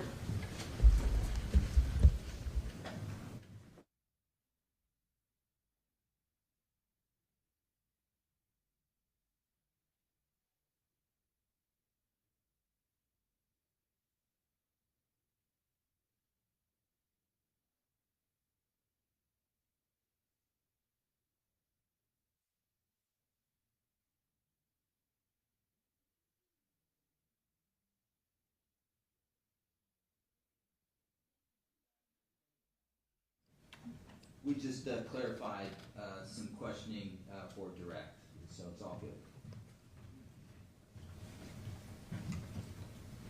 I'm going to ask Mr. Yang, when you receive latent fingerprints to analyze, are those in cases where it can be just a print taken by a general location that police lift and they provide to you? Yes, either the officers provide the lift cards or I can process the evidence and make my own lift cards or photos if I need to. And when you run prints or you do comparisons and identifications using the APHIS system, that doesn't mean that someone who has prints in that system has a criminal record, correct? That is correct. Someone who has a driver's license and goes to DMV could be in the APHIS system. People who were arrested and booked in the jails can have a fingerprint record or palm print record in the system, as well as people who apply for jobs and have their fingerprints live scanned. So there are a lot of innocent ways that people get their fingerprints in the system. Yes. Right? Correct, yes, sir. Okay, thank you. So at this time, I'd like to offer Mr. Yang as an expert in the area of fingerprint comparisons and the use of the automated latent fingerprint system. Thank you. We have a qualified expert. And so, Mr. Yang, when you receive a latent fingerprint card from a law enforcement agency, what's the process that you take to make an identification? The first thing that I do is write down our case number, my initials, and date on the evidence. And then examining, say in this example, the lift cards, I examine the lift cards for any latent prints of value. And then I would analyze the latent print. And if it's sufficient in detail for comparison or automated entry, then if there's a listed subject for comparison, I would compare it to the subject. If not, I would enter it into the automated fingerprint identification system and see if there's a hit, or also known as a potential match. So I'm going to break this up into two areas of questions. The first is when you're saying if you have, basically you're saying you need a good solid print with certain ridges and other identifiers, correct? Correct. Okay. Are there instances where you can get a print and just the quality of it, maybe it's for some reason doesn't allow you to make a comparison? Correct. We would describe those as latent prints of no value. Now, if you have a print that meets the qualifications to be compared, I'm going to go two different ways on this one. If you have a good print and someone has not applied for a job or not been booked into jail or doesn't have their fingerprints in that system, are you able to make a comparison and identification? So are you saying if I were to search the latent print in the automated database with the subject not having any fingerprint records in the database, if that were to happen, then it would not hit to the subject. But if someone does have prints in that system, then you can make the comparison as long as that's a good print. If the person has fingerprint records in the database, then it should hit or be a potential match. Are you aware of the steps in making a comparison of latent prints? Is this work in this process subject to some level of quality control? I'm sorry, can you rephrase that? How do you ensure that there's accuracy within the analysis or the comparison? We have what we have our methodology called the ACE-V methodology. It's an acronym standing for analysis, comparison, evaluation, and verification. Analysis is my analysis of the impression to determine its sufficient detail for comparison or automated entry. Comparison is my side-by-side comparison where I look for similarities and differences. Evaluation is where I make my conclusion. And then verification is where another competent examiner repeats the same analysis, comparison, and evaluation on the same impressions to either support or refute my initial conclusion. And then we are also credited, so we go through annual proficiency testings to ensure that we're competent and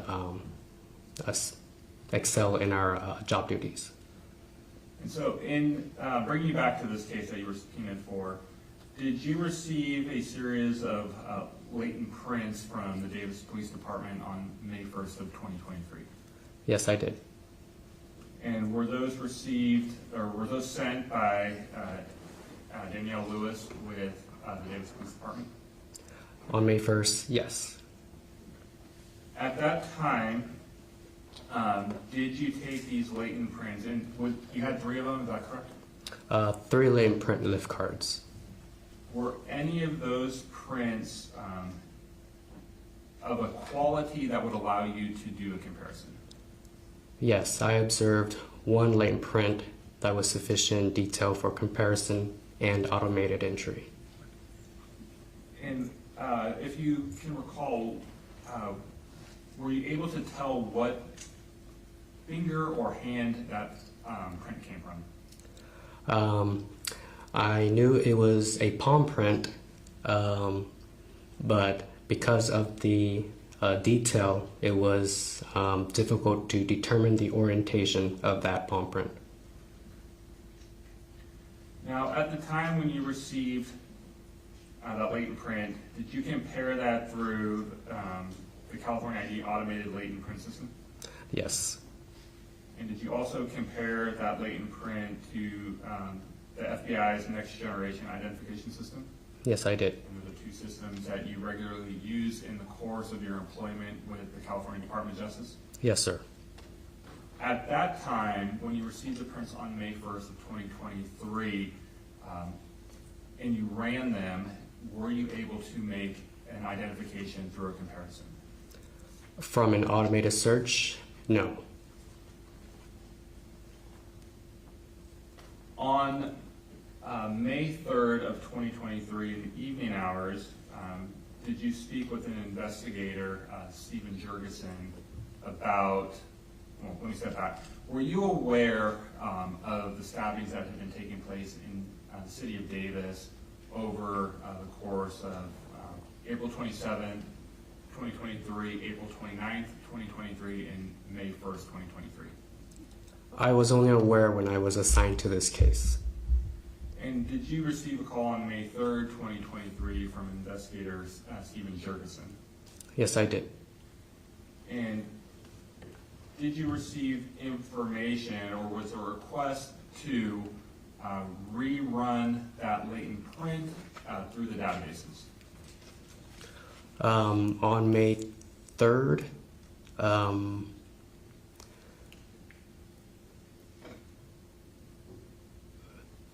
I may need to refer to my report just for recollection, if that's okay. And do you have a copy of it with you? Yes, I do.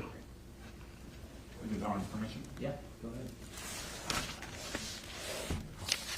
We only have a few more minutes with this witness. If there's a way to wrap it up, that'd be great. If not, he's just gonna come back.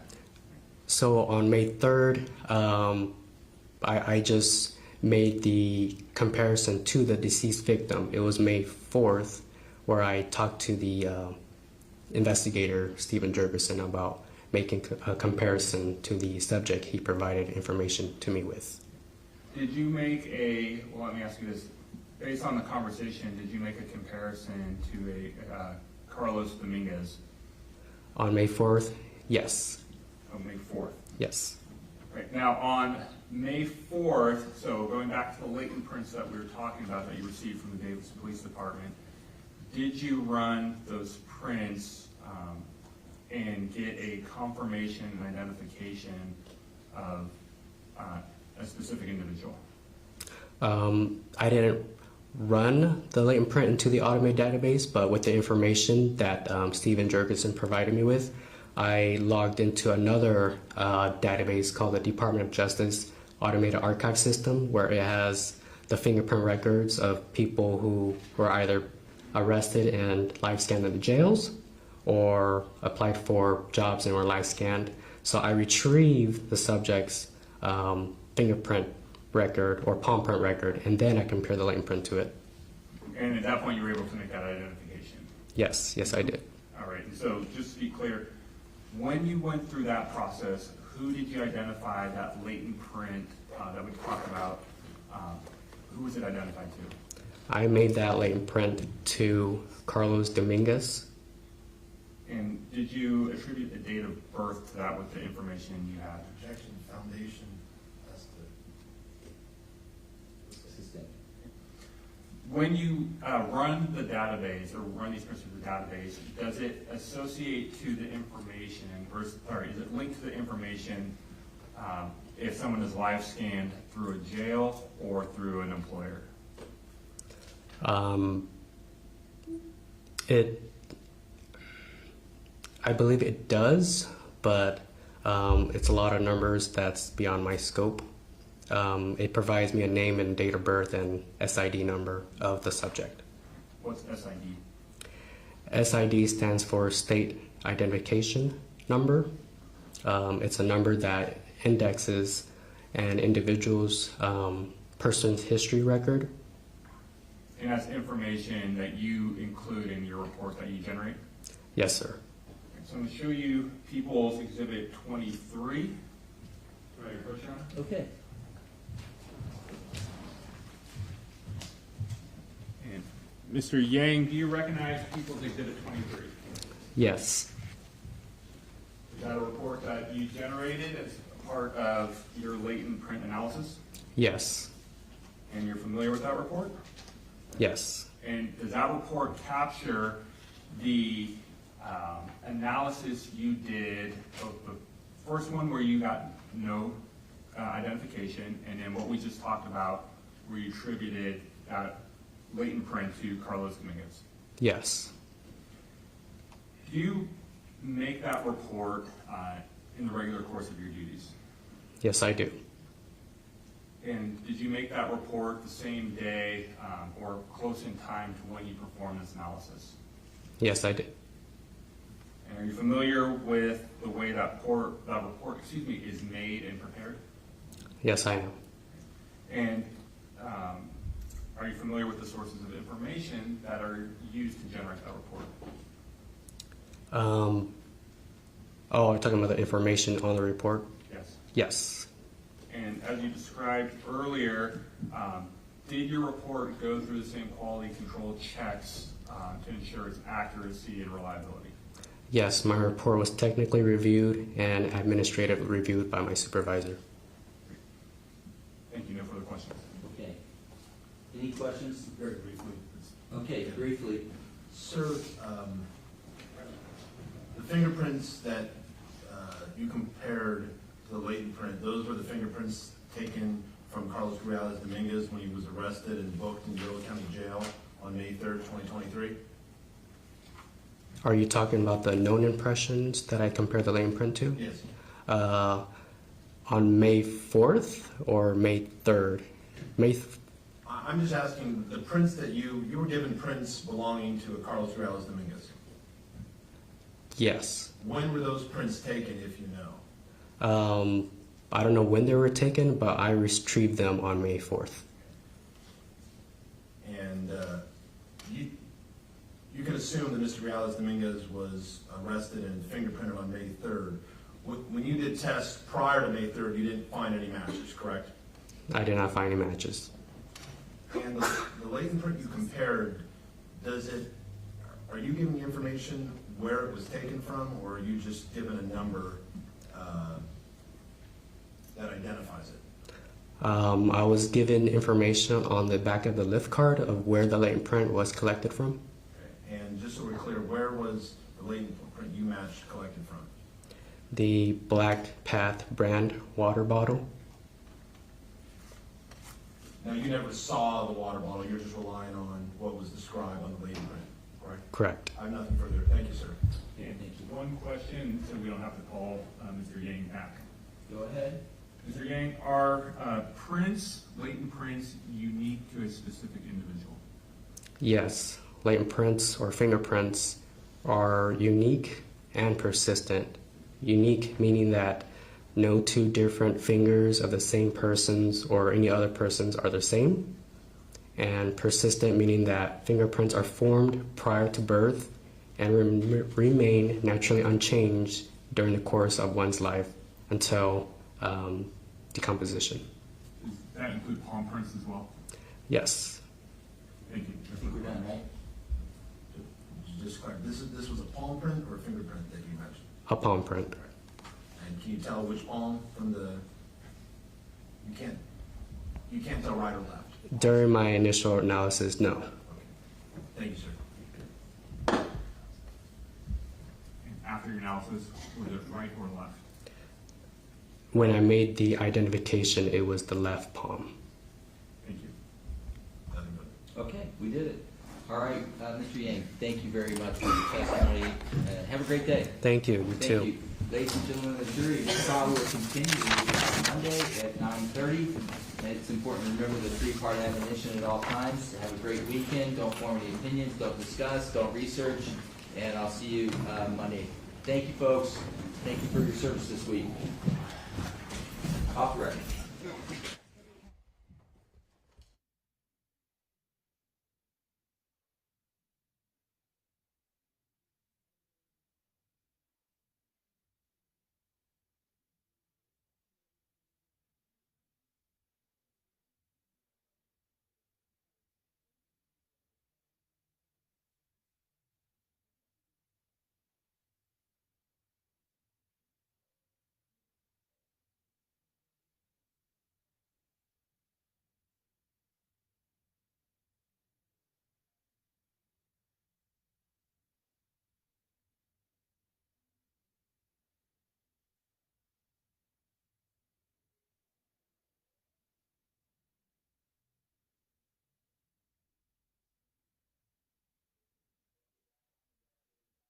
Presence of the jury. So anything we need to address before we return Monday, Mr. Demora?